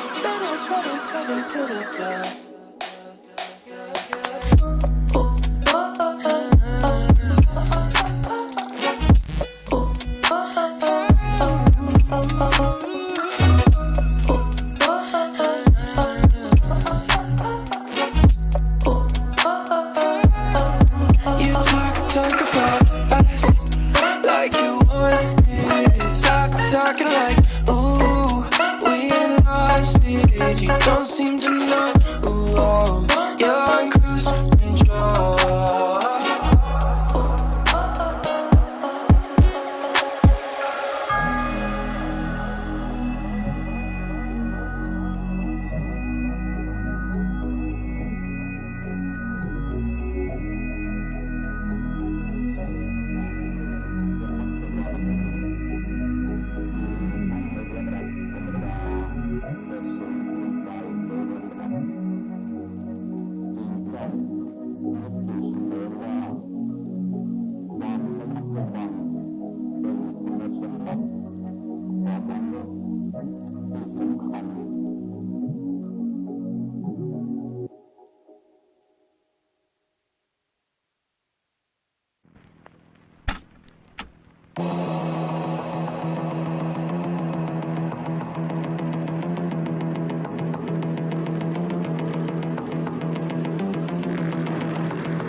Hello and welcome back from the break, of course. We're ready to get on into the second half of our evening Cthulhu. We're going to be diving on into the map stats for our match that we just played, obviously Overt versus Grumpy Grapes, which went the way of Overt on Clubhouse 7-4. And there were some big numbers on the scoreboard at the end. Yeah, absolutely. Yeah, look, Overt managed to put out quite a couple good performances, obviously making it a 7-4. It was still quite a close performance between the two. Roster's Grumpy Grapes also managed to show us some good plays overall, but unfortunately just couldn't score anywhere further than 4 points. At the top of the leaderboard, it was Yoshi with 9 frags for herself, and the rest of the team were trying to do their best, but unfortunately just some things did not go their way. On the side of Overt, though, Cortari and Psycho just pushing their team to just absolute maximum. I mean, 19-8 and 14-6 pretty much tells the whole storyline here. I don't know, not good enough. Didn't quite hit the 20 bomb there, so I just don't know how much praise Cortari actually deserves, not hitting the full 20. But, I mean, you even look at the side of the Grumpy Grapes, the numbers weren't that bad. On the whole, it doesn't quite do justice to the match that we got to witness. There were some big plays across the board, it wasn't a one-sided blowout or anything by any means. In fact, I'm a little disappointed it didn't go to overtime to accurately represent just how close this matchup was. But, I mean, going into it, it gives them a lot of hope going to the final week of play. There's a lot that could come out of it, of course, but Cthulhu, that is map 1 done. Understandably, we can't dwell on it forever. We've got to turn our attention to our next matchup, which is, of course, the Warriors versus the Radical Rebels. You can see on your screen right now the results of the day. 7-4 for Overt versus Grumpy Grapes in our first matchup that we broadcast, obviously, off screen. We had Forsaken Boba picking up the win over Viking Army 7-2, and Volpes just managed to close it out before overtime over the Fallen Angels. Yeah, Volps managing to get themselves back into form. Certainly looking very solid, very much more confident back into the shape, it seems. Albeit, yeah, look, 7-5 is still quite a close scoreline. But now Warriors versus Radical Rebels. Now, Warriors, the team that so far had a flawless run through the whole bracket, through the whole season so far. And they were just an absolute dominating force. And for Radical Rebels on the opposite side of this matchup, a very bumpy road. Yeah, I mean, as it was, I think Radical Rebels and Volpes were the two teams on 3 points there. So a much-needed win tonight, and unfortunately probably one of the hardest wins. In fact, the hardest win at the moment that they're going to be after gunning for. But, I mean, upsets have happened in stranger situations. Cthulhu, let's get on into the players themselves, though. These are some pretty scary girls in the server. On the side of the Warriors, it's AJ Sab, Aussie Princess Soy, and Time for Pie. And honestly, what can these girls not do? They have yet to drop a map here. We got to see a very similar iteration of this roster in Quacked a couple of seasons back, do the exact same thing. Honestly, regular season Warriors they are. Absolutely. Look, flawless run to this date. You look at the stats, each and every one of the players has at least a 1 KD, or rather going full on positive with it. On the side of the support staff, look, with sub players being Mons and Crips T, both of those players are very able. Crips T showing herself and pulling an absolutely stunning performance in OCL as well as that she is the coach of the Warriors roster. And certainly you can see that the work behind the scenes certainly been put in plentifully, because the team overall has a solid communication, solid coordination, and in the fragging department, borderline unmatched this season. Honestly, the prowess that they show in the field, you can only imagine what it's like behind the scenes. The well-oiled machine that is this team are going to be a very, very hard opponent to overcome for theirs. Obviously, Radical Rebels coming in today find themselves in a position where it is do or die. They need to pick up this week's win. They need to pick up next week's win if they want that hope at going into playoffs. But it's Mystique, Zero Prince, Aussie Ash, Corvice, and Laura. You got Weasel and Meeps as the subs, and Coach Alscar behind the scenes helping make some of those calls. Absolutely. Yeah, look, Radical Rebels, one of the teams that, probably gets a little bit less of the credit as they, compared to what they actually deserve. The team that has been putting in the effort, honestly, despite some of the unfortunate performances, despite the fact that they are currently, I believe, sitting on the 3-point of themselves, it's, look, I won't sugarcoat it. Rough run, rough performances. I do want to say, though, the big highlight of this roster, Zero Prince, the player who has been consistently showing some big swinging plays, especially on the attack. Wouldn't put it past that, say, comes next season, if she gets offered a place on the roster, something across the lines of maybe Overt or Forsaken Boba or Warriors, she could push herself to an even further highs. I mean, the other thing worthy of note for this team, they're not one to shy away from a commitment. The conflicts in the gun engagements either. They will look to try and make those plays. It doesn't always work, but they are the ones to try and push the envelope in some of these situations. And Cthulhu, map bans, obviously a talking point. We've had Clubhouse already tonight. Definitely keen to see where we're going to be heading for our final matchup of the evening, of course. And, well, it's the other staple of the ANZ scene. It's Oregon time. Yeah, look, Oregon Clubhouse League it seems like it's upon us tonight. And Oregon, look, yet another staple map of APAC. Pretty much every team plays it, every team practices it. And honestly, it's yet another map that, by this point has been overstratted up to wazoo. And at this point, it's down to your coordination, down to your fragging capabilities, borderline probably even more on Oregon rather than Clubhouse, given that there's a little bit less of that, vertical gameplay that could be allowed, bar maybe the top floor, but even then, it's still relatively limited, and you still need to take on your gunfights pretty much head on. And we are just getting the hours. We'll be getting ready to jump onto the map in just a moment as we fly on through Oregon. I mean, Cthulhu, there's a lot that needs to be done here. Obviously, it's probably a harder job for the Radical Rebels than it would be arguably for the Warriors. Radical Rebels, there are a number of key players that they will need to shut down to find victory today. Absolutely, yeah. Look, for Radical Rebels, this is the chance to give a big upset to currently the top one team on the leaderboard. Whereas for Warriors, look, they just want to make it a clean deal, wrap it all up, and completely, shut down the chances for RDC to get anywhere close to that top end of the leaderboard. And in saying that, look, them starting off things on the offense, wouldn't put it past that this is their preferred position for the attack. It would be much more comfortable to just, dictate the pace and, going for their own swings, especially when, at least leaderboards-wise, the disparity in positioning is that wide as it's in this matchup. But with Thatcher out of the equation, look, not surprised. I would imagine something across the lines of maybe an ace will be banned out as a second one, but instead it's a Flores, yet another perfect ban for this map. Coming into this, the Warriors in 5 weeks of play so far have dropped a whopping total of 9 rounds, which, I mean, that's a pretty daunting prospect at the best of times. Radical Rebels will have had to come in with a game plan today. They need to bring something special if they want to at least, if not pick up the win, at least deny even more of that round differential. Absolutely, yeah. Look, Radical Rebels have the tools. They have a good theory. They have good opportunities, but I think, this is still going to be a battle of David and Goliath. And I think the Goliath may end up this time coming out on top.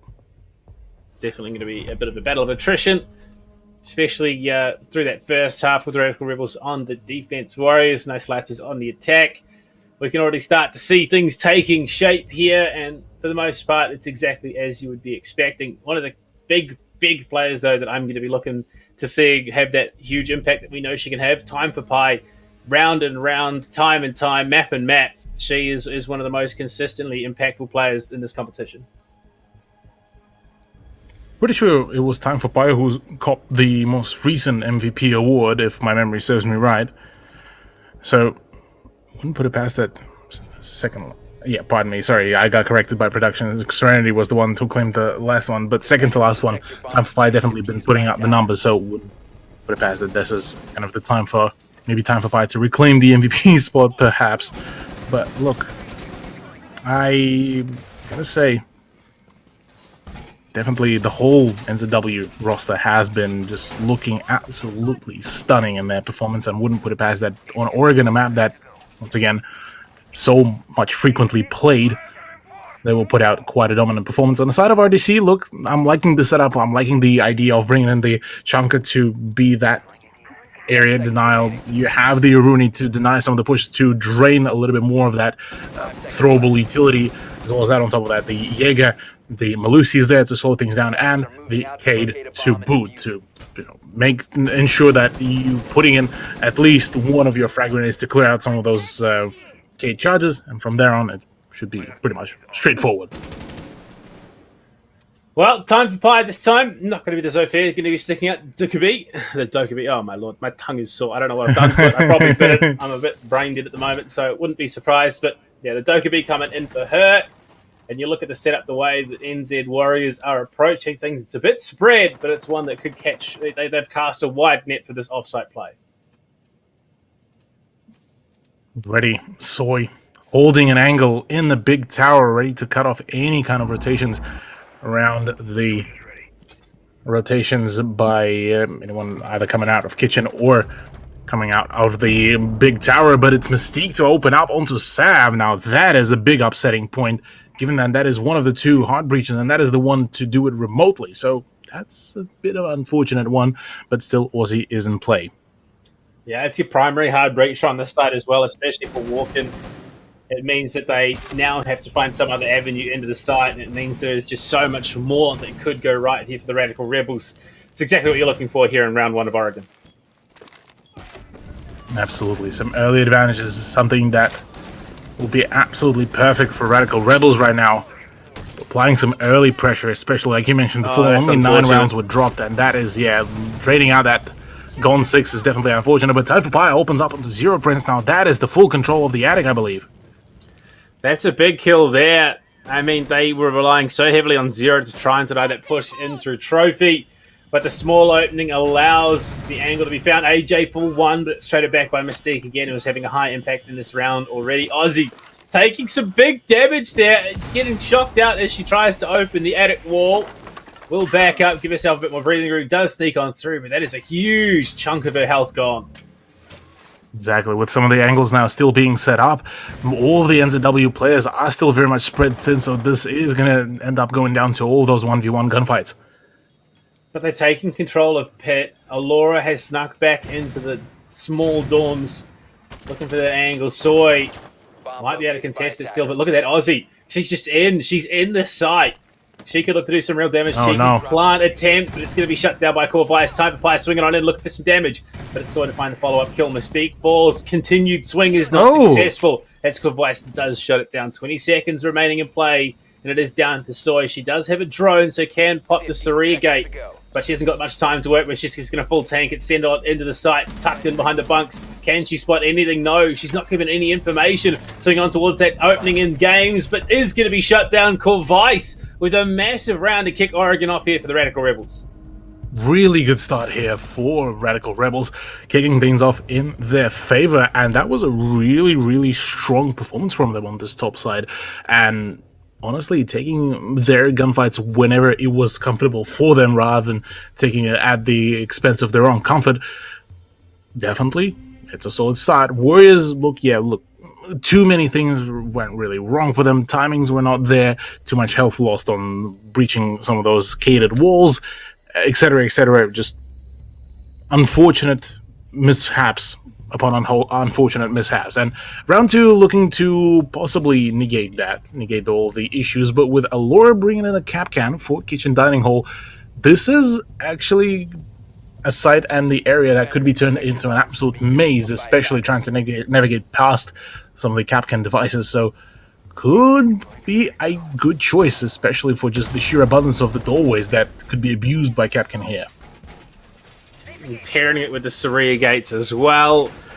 This is going to be tough, and not to mention the goo mines that Zero Prince will be tossing down. This is going to be a very, very slow approach to the Cyber Warriors. I could be wrong. They could just full flood through that kitchen hallway window, but I mean, that's a lot of utility that is going to hamper their progress if it isn't scouted out or cleared. Time for Pie, obviously picking up the Jackal is looking to try and counteract some of that offsite presence.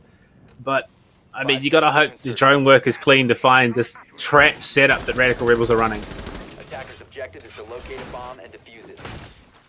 Yeah, trap meta is going to be absolutely strong. Not too sure if Stav has spotted the Capcan charges just yet, but yeah, look, once NZW decide to just full-on send it into the building, this may be an issue, but thankfully they are taking it a little bit more slowly. AJ might just be able to find a bit of a crossfire into the bathroom, and as of now, look, it's a good decision to, try to avoid all of those direct confrontations and rather try to find as many of those vertical engagements as possible. And for Time for Pi, she has all the utilities to do so. There is a nitro cell in play, though. Laura was lurking around. If she can find the opening with it and take out Time for Pi, that would be a huge piece of that setup for Warriors now then missing. Reloading. Absolutely already. Very scary prospects being brought on board. Under 2 minutes remaining, and we got a few possibilities here. Could perhaps mean that we finally could be starting to see some action, and already a swing comes about. Time for Pi on the dining door, goes for a bit of a long range spray towards the kitchen, doesn't find much of anything, spots a goo mine in her haste and does shoot it out. Bit of tag damage going both ways. They open the avenue into dining to maybe look for a cheeky plant with the smoke coverage, but Aussie finds the first onto Zero Prince. Not to be confused with Aussie Ash, it is Aussie Princess, in fact, who found that kill. And with a player advantage and it being the Legion as well, that is a little bit of peace of mind now for the Warriors. Absolutely, but there's still some Capkin traps all around. Still Aussie Ash is ready to frag out, and Soy completely misses. No, but there's already a plan starting to go down on the opposite side, and right now this is the perfect timing here for Warriors. Unfortunately, unable to deny the plant, Aussie Ash finds AJ. It's Allura down in the sight. They have themselves a 4 versus 3 in the post plant, but Time for Pi watching the cross. Aussie Ash finds Sav with that Commando 9 to the head. They now have a 2-player advantage. They can play the numbers. They can play the swings. They can look to make it happen. Time for Pi watching the shower door finds one. Mystique dropped as well. Ooh. They're looking to do some big damage. It's down to Allura, who's in Zulu right now, coming towards the shower corridor. Mystique feeding the info through. But Warriors, they're not going to give up the goat just yet. They're going to play their time, hold their angles. Allura looking to swing, but it's Time for Pi instead. Proving why she's previously picked up that MVP title. And the Warriors answer back with a devastating round. Time for Pi was deadly on that position, just switching from target to target and not dishing out any kind of remorse really with that either. Absolutely just demolishing our position. Warriors returning themselves back to their form, 1-1 scoreline, proving that, look, first round may have been a little bit of a hiccup rather from them, but also not to discredit RDC. They still played it quite well, but unfortunately the gunfights did not go their way. Now, going into round 3, laundry and supply room, we are not going to be seeing a retry of the site. It is quite definite that for RDC, they just want to keep up the rotation. They just want to keep up their opponents on their toes. Otherwise, things may go haywire in the later date. Apart from that, well, for Warriors, not a whole lot of change really, and they're quite comfortable with their lineup, and for valid reasons. It's still very flexible. It provides a lot, and I mean a lot of utility and a lot of aggression potential. In a similar vein, how overt we used to play it in the previous matchup on the attack. Basement defense is one that can go a number of different ways, obviously. 10 seconds Depends left. on how the Warriors do look to execute, go for that push. But with the castle in play, they have the opportunity to slow down some of that process once again. It's not the trap setup we saw previously, but with the castle and the alibi as well, it caused the Warriors to think twice about how they approach things.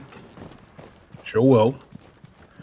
Something that will be kind of sitting about at the back of the minds of Warriors, knowing that Radical Rebels, despite their standings, they could still introduce a few very real dangers to the performance of NZW. But at the moment, 2-player roster just roaming around the ground floor could be the problem, but you're seeing this close engagement already, plenty of info.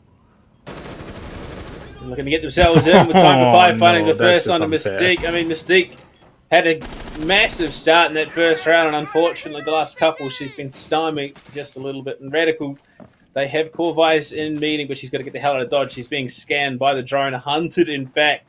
They're well and truly aware of her position right now, and it makes the call, rightfully so, to get back down into the bunker. Absolutely. Fall back directly back to site as close as possible. Hunker down. Don't really give away too many of those engagements anymore, because you know just the sheer abundance of the information that has been given away.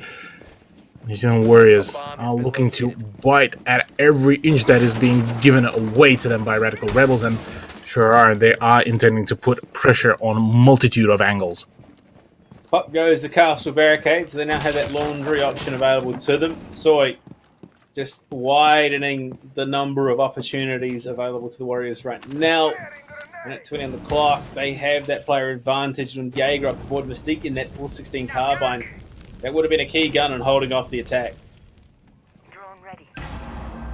Absolutely, already swing comes in about. It's AJ's time, and so she frags crisp, clean headshot onto Zero Prince. Makes it now a 3v5. Oh, spots called Vice walking through the rotate as well. AJ, that clean lethality that we know her for. Soy walks on, finds Ozzy, last player spotted, and AJ is going to bag the flawless on top. 3k for her, and my lord, Warriors, from round to round, they've made a big statement with the third. Sure are. Look, perfecting their craft even further within just some of the rounds, and look, maybe Warriors, look, they reached the 10th lost round throughout the whole season, and now about to say, well, you know what, we might just call it right here. We won't really give away any more rounds, really. We've done with our charities, and kind of keep on rolling from there on, perhaps. Unfortunately, it would have ruined that record if they'd not lost a round today. They would have averaged, a round and a half lost each week of play so far in the Women's League. Not to be, of course, if they drop another 2, well, that's, 2 rounds a week. That's not the worst, but Radical Rebels, they want to get a few more on the board if they can. Back up to Dorms, which is where things kicked off so well for them. They're hoping to double down and make it happen a second time.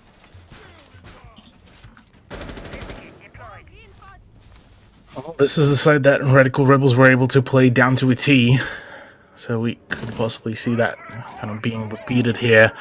RDC looking to ensure that they at least try to come back to form here. Unfortunately, past 2 rounds have not been looking too pretty for them at all, and going into this round, look, maybe the mental starting to slowly dwindle away, given the fact just how borderline flawless some of those pushes were from Warriors. But outside of RDC, at least, I keep on saying that they have the theory nailed down. It's just now it's down to their execution, down to their gunfight potential that they need to nail, that they need to make sure that they have the confidence to swing on some of the more audacious positions that I think would really help, given the fact that Warriors would be expecting them to play a very much of a textbook siege. That's exactly it. Play for the weird and wonderful, go for the unexpected. That's what it's called, the unexpected. At the moment, we are 30 seconds in. The drone work is underway for the Warriors. They're looking for that info. AJ, at the moment, the only player on the drones. Got with the Jackal there as well. Frag grenades coming in. They're going to open up that foothold into games once again. They're doing a great job of making some great timing of getting these setups started. Absolutely, yeah, look. Nailed down to a T, much cleaner performance, full well knowing how impactful it can be, just even having some extra 10 seconds, but the fact that Mystique right now on the flank, that could throw in a spanner in the works if not droned out properly. Unfortunately, they cannot reset that Saria gate on the walk-in, but Allura taking a huge amount of damage in some of these early engagements. AJ finds Mystique once again. Mystique is just not having luck with the Siege Gods right now. Not at all, not the best timing at all, and it's time for Collapse already, 3v5 with a half a round to go. Bloodbath time. Core Vice does get some early damage onto AJ. It's going to be a trade in the end. And Aussie Ash doubles down on the punishment there with a kill onto Sav, brings it back within the 2 versus 3 territory. But with Allura as low as she is, I mean, this is going to be an uphill battle to try and pull out the clutch. Time for Pi already in games, looking for the plant. We might maybe get that Nitro Cell deny from below. But no, instead, the repositionings are there. No, sorry, Allura is on Kids Dorm at the moment. The swing, Aussie for 1. That's a big kill. The plant wasn't even going down. Aussie's the one with the diffuser. This could be costly right now. Aussie watching the angle in towards the main dorms. Finds the kill onto Aussie Ash. And Allura with a point of health and a dream has to now clutch up in the 1 versus 2. 1 play on the plant. This is where she needs to make action happen. Finding the kill onto Soy would enable that contest onto the plant to Aussie. But the plant down, it's looking all but said and done. Never mind Allura with a ripper of a headshot. There's no frag grenade to play. If Alora can get the cross, get onto the diffuser, she could play this one well. She's going to have to try and she's going to have to stick it out here, though. She needs to stick this. No, she's pulled off, looking for the gunfight. That's given Soy the avenue in to try and contest things. Honestly, I think that would have been a win for the Radical Rebels if she'd stuck it. Absolutely, yeah. With the way how Soy just very passively approaches this is the time to really just send it, and it seems like this is the time for her to stick it. Alora pulls off, unfortunately, with the health that she had. It was going to have to be a headshot or absolutely nothing. And with Soy, we know she's a gunner. She hits that shot. There was very few chances where she was going to miss that. And Radical Rebels, unfortunately, just missed out on the opportunity there. But in that situation, it's a tense situation at that. You got to go with your gut. And unfortunately, it just didn't fall Radical Rebels' way. Yeah, it turned out into a little bit of a coin toss situation. Unfortunately, the coin toss was not in the favor of RDC. Well, unfortunately for them, they lose yet another round. It is looking a little bit bleak for them, albeit it's only a 2-round differential. For Warriors, they have been returning back to form through and through, albeit that last round. Yet again, top floor seems to be kind of the bane of their existence, especially once they are on the attack. So now, they would probably be hoping that they won't get to see this for yet another time, because look, for Radical Rebels, this by far, this side, the top floor, has been one of the best chances to really keep on scoring the points, and unfortunately the second attempt didn't really bring in as good of a result as it was back at the beginning of the matchup. So in 3-1 on Laundry, honestly, I'm a little bit skeptical. The fact that RDC allowed the W to make the effort to just push in directly onto the main stairs, no initial congestion right at the bottom of the stairs, meant pretty much the whole entrance to the Laundry given away just like that, and no return on the investment meant for RDC. They were very short on any kind of rotation ground, and from there on, the rest is history. It turned out into a win for Warriors in quite a convincing manner. Round 5, yeah.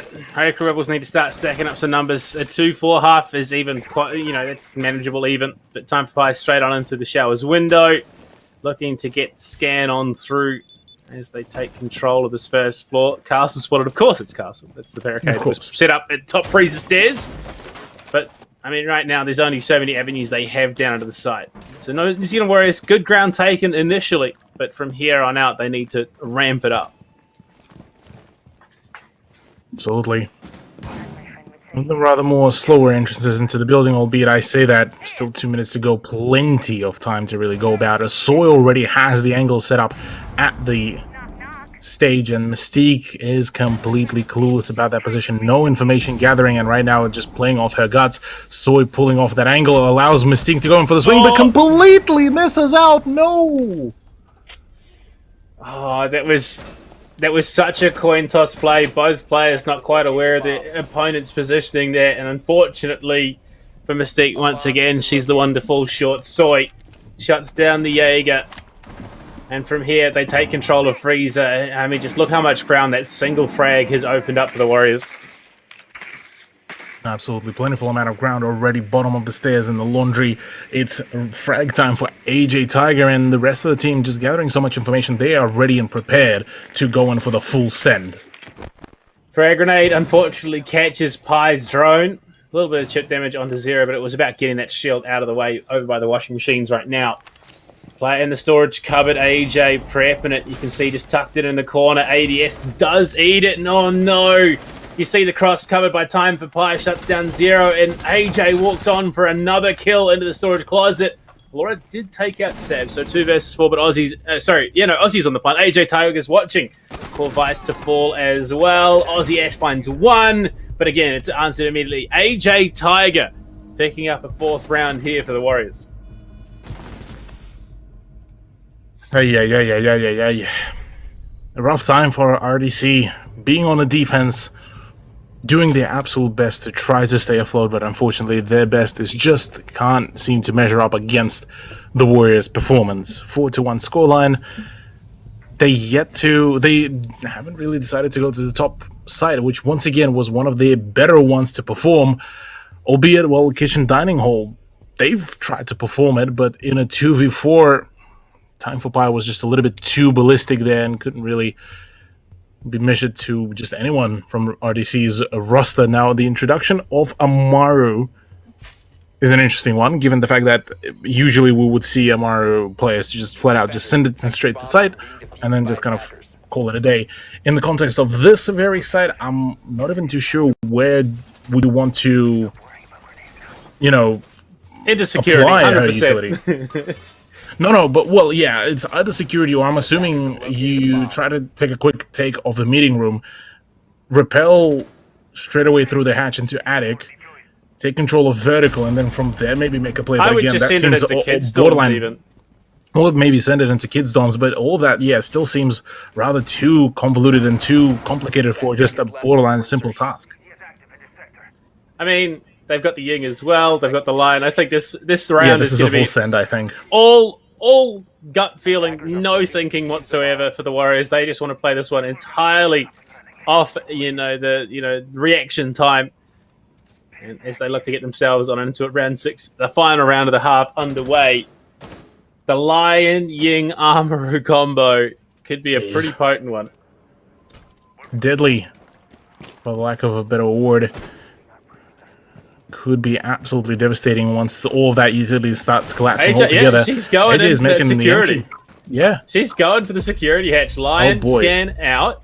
Straight through. Boy. Freezer. Straight into position. No one's there. Oh, no. Okay, no. She's just going to go Skeleton straight key. laundry stairs. And yeah, skeleton key kill onto Corvice. That's the Wardens. This Ying pick is now just wildly enabled. AJ's just getting up at Aussie Ash. Where was that? The double nitro play. Oh no, that's huge. And a diffuser to boot as well, with Soy just flicking actually onto Aussie Ash. Somehow stays alive. 2v3, the very dire situation that was initially up on Warriors, overturned into the favor of Warriors. Okay. Okay. Look at the aggressive. All right. It was her own teammate behind the shield, but somehow Soy steps up, finds a kill regardless. Now Mystique, for the first time in a long time, not going to be the first death. In fact, the last player alive doesn't matter when AJ Tiger is on the job. It's a 5-1 half for the Warriors here on Oregon. Jeez Louise. 5-1 is devastating here. RDC now being forced into the offense as well. It is going to be by far one of the even taller orders rather than even defending against the Warriors at the moment. And for Warriors, this is one of the better case scenarios really here. Just make sure you play your own cards right. You make sure you just play your own domination, your own pace at this point. Really, there's not much else to really call it. They already know their whole job and their whole roles. So from there on, it's just playing their own game. Whereas for RDC, they need to make sure that they're nailing their confidence, they're nailing their swings, because it's the gunfight department that has been so far very much lacking. I mean, at the moment, it's very much falling the way of the Warriors. Their biggest loss so far was, the biggest, or the closest round differential, should I say, was against the Warriors, which was that 7-5. Otherwise, it's been 7-0, 7-1, 7-2 across the board. So they are looking to keep things nice and low in the numbers department. 2 rounds needed here, Cthulhu, to close it out. But you look at Aussie Ash, she's mounting some resistance. Oh yeah, absolutely. RDC been mounting quite a solid amount of resistance. It's just at the end of the majority of the rounds, unfortunately, just the resistance was just not enough. It was either by just a one more extra player, one more extra swing that just was not there, unfortunately, for RDC. Inside of Warriors, look, it's been just a clean deal. That's probably the only way to really describe this Warriors, just keeping it real for the majority of it, but apart from a few hiccups. But again, those usually get negated rather quickly. Doors being open, Radical Rebels looking to get themselves in. Started and no! Oh no! The Frostmat and AJ's going to take 2! Mystique and Corvice off the board, and that is going to absolutely cripple the mental of Radical. Yeah, the Frostmat, and on top of that as well, a second death without any trade. AJ has a pocket Frostmat. I don't know how to feel about this. Feel about it however you want. She can play for that chase kind of play. and exactly could be make big, it work. playing around the Jackal scan with the frost mat. Absolutely. Look, that could certainly be the play, because the one thing that we can't really forget is the fact just how much of a tunnel vision sometimes it can be once you start scanning and you start chasing your prey, especially as a Jackal player. So wouldn't put it past that could have been, at some point, the outcome. Barricade being punched out, and AJ's going to hear it. Drone, not quite as crisp and clean as those 2 kills she found before, but you make do with what you got. Time for Pi down in security below the dorm's double window with that M590. Could very much gut the attack potential. They don't really have any utility to cover the information side of things and deny the vision. Got over a minute to play, so Radical could regroup and make a reattempt, but honestly, the cards are stacked in this deck. Oh no! Never mind. Boy. Okay. Well, with AJ out of the equation, this is going to be a little bit more of a tall order, but in saying that, AJ was the one who was hogging majority of the frag, so maybe it's time for the rest of NZW to start pulling up. Aussie Princess finds a kill on the 0. Prince, we will get its rear gate reset. Aussie Ash shut down. Sam just drifting with the MP7, the suppressed MP7 at that, finds a follow-up. And well, 6-1 the scoreline. Warriors looking to keep themselves quick and easy here in the Women's League. 100%, yeah. Look. Clinical performance from Warriors. Doesn't look like there's any team that will be able to dethrone them in any shape or form. Certainly looks like there is a possibility that they will just continue running through the whole of regular season without a single loss. And that is something that they would really love to keep things up, to keep up the run, to keep up the play, and, you know, keep up the hustle. Whereas on the side of RDC, look, an attempt to bring in the Blitz, which is a perfect bait. AJ Tigers does take that, but Nomad is instead the 6th pick choice for the attack. Warden is still going to be a solid choice no matter what. It's just they're probably losing out a little bit more of a team-oriented utility, rather going in favor of more so of a bit more of a selfish utility, but still you have a C4, you have a phenomenal set of guns, so still a solid loadout. Basement defense here, and the Warriors could look to close out the entire evening off the back of this. The Water, yeah, look, it's not going to do a heck of a lot, given that the Blitz was 6 picked off, but even still, we should at least have a couple of stuns in place. And AJ with the MPX and the 1.5 times, I'm expecting her to still do a lot of damage. 5 seconds to insertion. Absolutely. Attackers are heading out to defuse a bomb. In saying that, though, action phases upon us, possibly the final round before Warriors just wrap it all up in a 7-1 scoreline. Unfortunately for Radical Rebels, this has been a very quiet time, despite some of the attempts, despite some of the just hopes and dreams of, you know, keep on pushing it with Aussie Ash and Allura Viola doing their best to just keep up the pressure. Unfortunately, New Zealand Warriors are just one step ahead every time, and it's just been a bit of a struggle fest through and through. An attempt to make an effort and to push into the bunker could actually work quite well if the gunfight does work out, but it's an M870. Oh, sorry, M590 ready to blast. M8590, either way, it's a shotgun that is going to hurt in close range.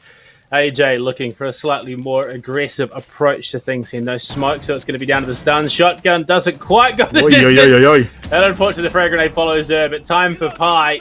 Finds the first kill. That's Aussie Ash. That's Jackal gone.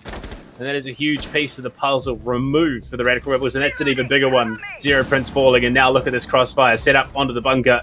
It's all coming apart. Sorry for a second. Drone spotted. Full voice does find AJ, who gets a bit audacious with that SMG-12, but it's not going to matter. Time for Pi with a crisp headshot there, leaving her at the 10-2 mark right now, and Laura doesn't want to borrow it. She's alone in a 1 versus 4, and only a few options remaining for her.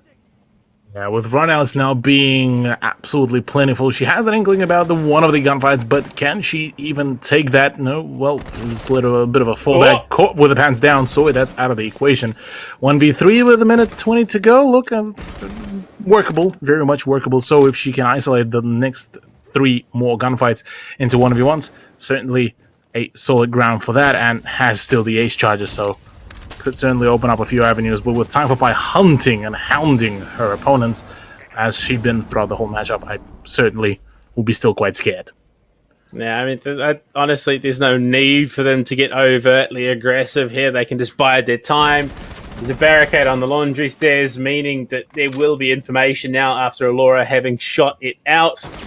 They're pushing, they're swinging, there's two of them. Allura low, Time for Pi tagged, but with two down, it means there's one on the side. She makes the right call. Unfortunately, Sav read into that perfectly. And there's going to be a quick week here for the Warriors, 7-1. 7-1 indeed. There it is. The conclusion for the matchup in a 7-1 fashion. Unfortunately for RDC, that is the end of the road, at least for tonight. GG well played. New Zealand Warriors make it a nice clean sweep. AJ Tiger and Time for Pi leading the leaderboard. And yeah, look, as AJ Tiger has just said, have a good one. Yeah, I mean, look, 7-1, you're up against the top team in the competition. You give it your absolute all, and the Radical Rebels did. Unfortunately, it was just they were overwhelmed by their opponents in the situation. And I do believe that locks Radical Rebels out of playoffs contention going into the final week of play. Warriors, they hold on to that top spot. I mean, they're going to be probably holding on to that the entire stage. Oh yeah, I would be very much surprised if they would get dethroned by the conclusion of the regular season, given the fact that they just solidified themselves another three-pointer. And yeah, look, there's only a few opportunities that will arise throughout the next 2 weeks, I believe. And really, yeah, from there on, it's just...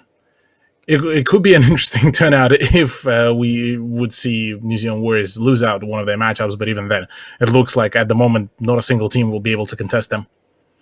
Yeah, I mean, they've just looked dominant from start to finish. These are some, players that have been around for a long time. Aussie Princess coming back after a break last season. Hasn't even missed a beat. She looks super comfortable. She has every single week with the team. And, yeah, just Time for Pi and AJ Tiger. They absolutely take control of every map they've played. Absolutely, yeah. That borderline dynamic duo is just absolutely deadly. And you can see on the scoreline, AJ with 13, Time for Pi 10. Honestly, just absolutely phenomenal performance by the conclusion of this very matchup. Soy, Aussie Princess, and Sav following through with their own frags. On the side of RDC, look, an attempt has been made. Unfortunately, attempt just not enough. AJ somehow also having a 0% survival rating in a 7-1 victory for the team. That is pretty insane. For the girls, you're like, that's an achievement. That can't be right because they won a flawless round. Exposed. Not right. They won a flawless, so she can't have gone 0% in the survival. But either way, very impressive numbers. And despite the best efforts of the Radical Rebels, they just, unfortunately, they couldn't drag it out any longer. Yeah. Quite unfortunate for them. Well, at the very least, hopefully the VOD would still be plentiful to, present with some opportunities to review, to improve their performance, because once again, like I said, Radical Rebels still is a roster that is quite able. They have a good amount of potential. It's more so about just how they play it out, how they improve, how they take on all of this feedback, criticism, and the performance from the previous matches, and how do they make it their own and their own improvement. I mean, look, for the Radical Rebels, at least, if nothing else, it gives them a sense of relief. They don't really have to try too hard next week. They can play Gatekeeper if they want. They can have a bit of fun with it, honestly. So going into the final week competition, it just removes a little bit of that pressure. As for the Warriors, look, they keep it up for now. They carry on through. They're looking absolutely untouchable.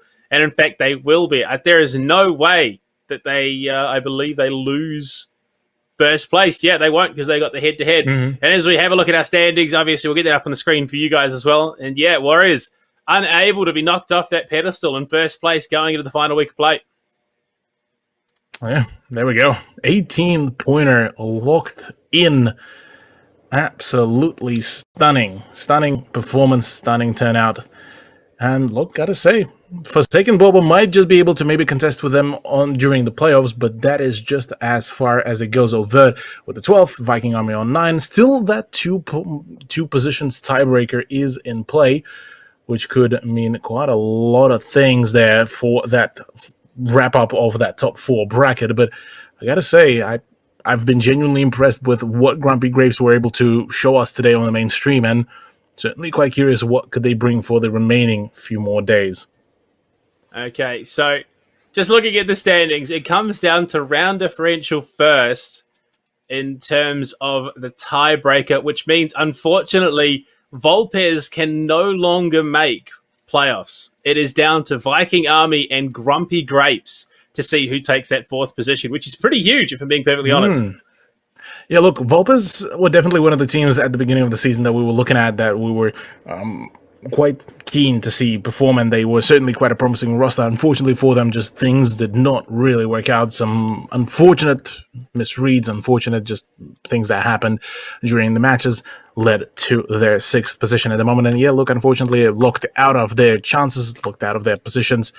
And look, they still get a few more days to play it out to, get them much more familiarized with themselves within the actual roster, get their chemistry going, get their communication sorted, and continue practicing for the upcoming seasons, and maybe possibly push for the next season's playoffs as well.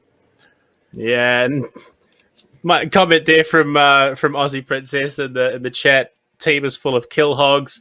Unfortunately, that is just the nature of the competition. But there you go. Final results here in week 6. 7-4 victory for Overt over Grumpy Grapes. 7-2 victory for Forsaken Boba over Viking Army. Volpez pulled out the win over Fallen Angel 7-5.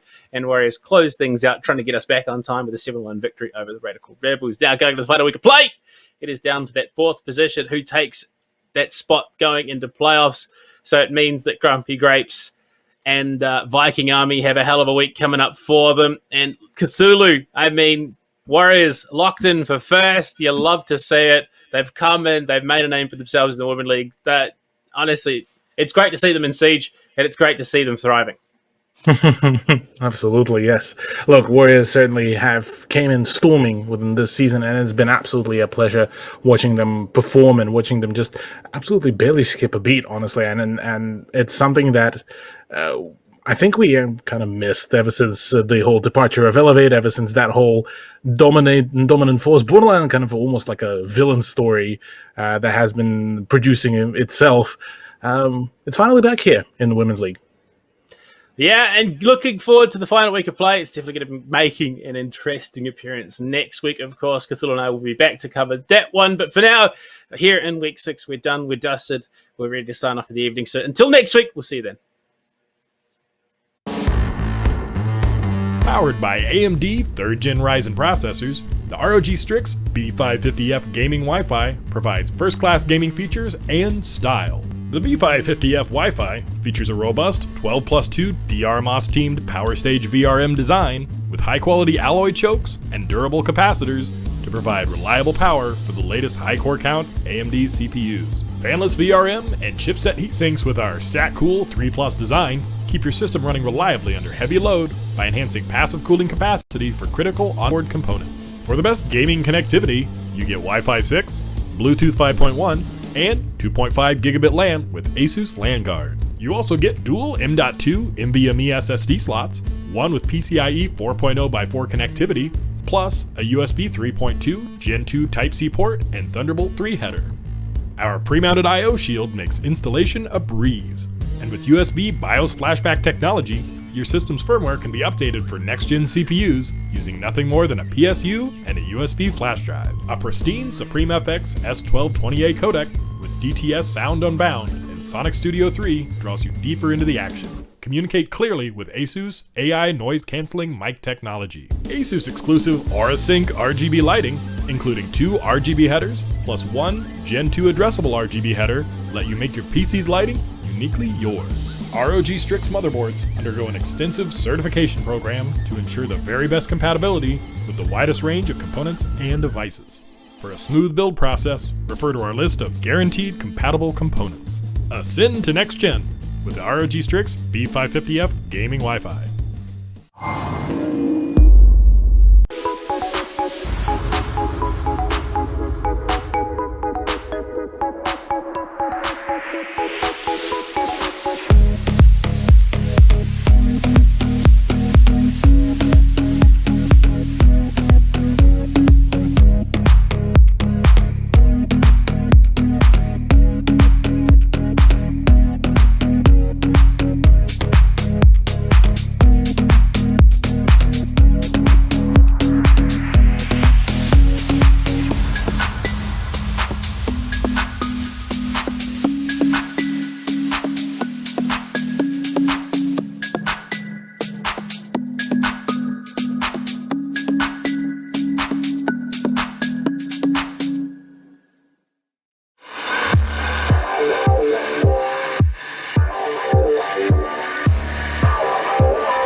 Get low, low.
Get low, low.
Standing up too high with nowhere to fall down to. Empathy around you. Standing looking back. You heard it all before now. Losing what you didn't know you had. Fearing what you want is nearing, but you're really trying to get away from it. Basic instincts overpowering. You still have this open. When this could be good enough for us. This could be good enough for us. When this could be good enough for us. This could be good enough.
You live the dark life till someone shone a light. Reveal how far it goes, so everybody knows. You had a good chance, but didn't say much. Left it too late now to apologize.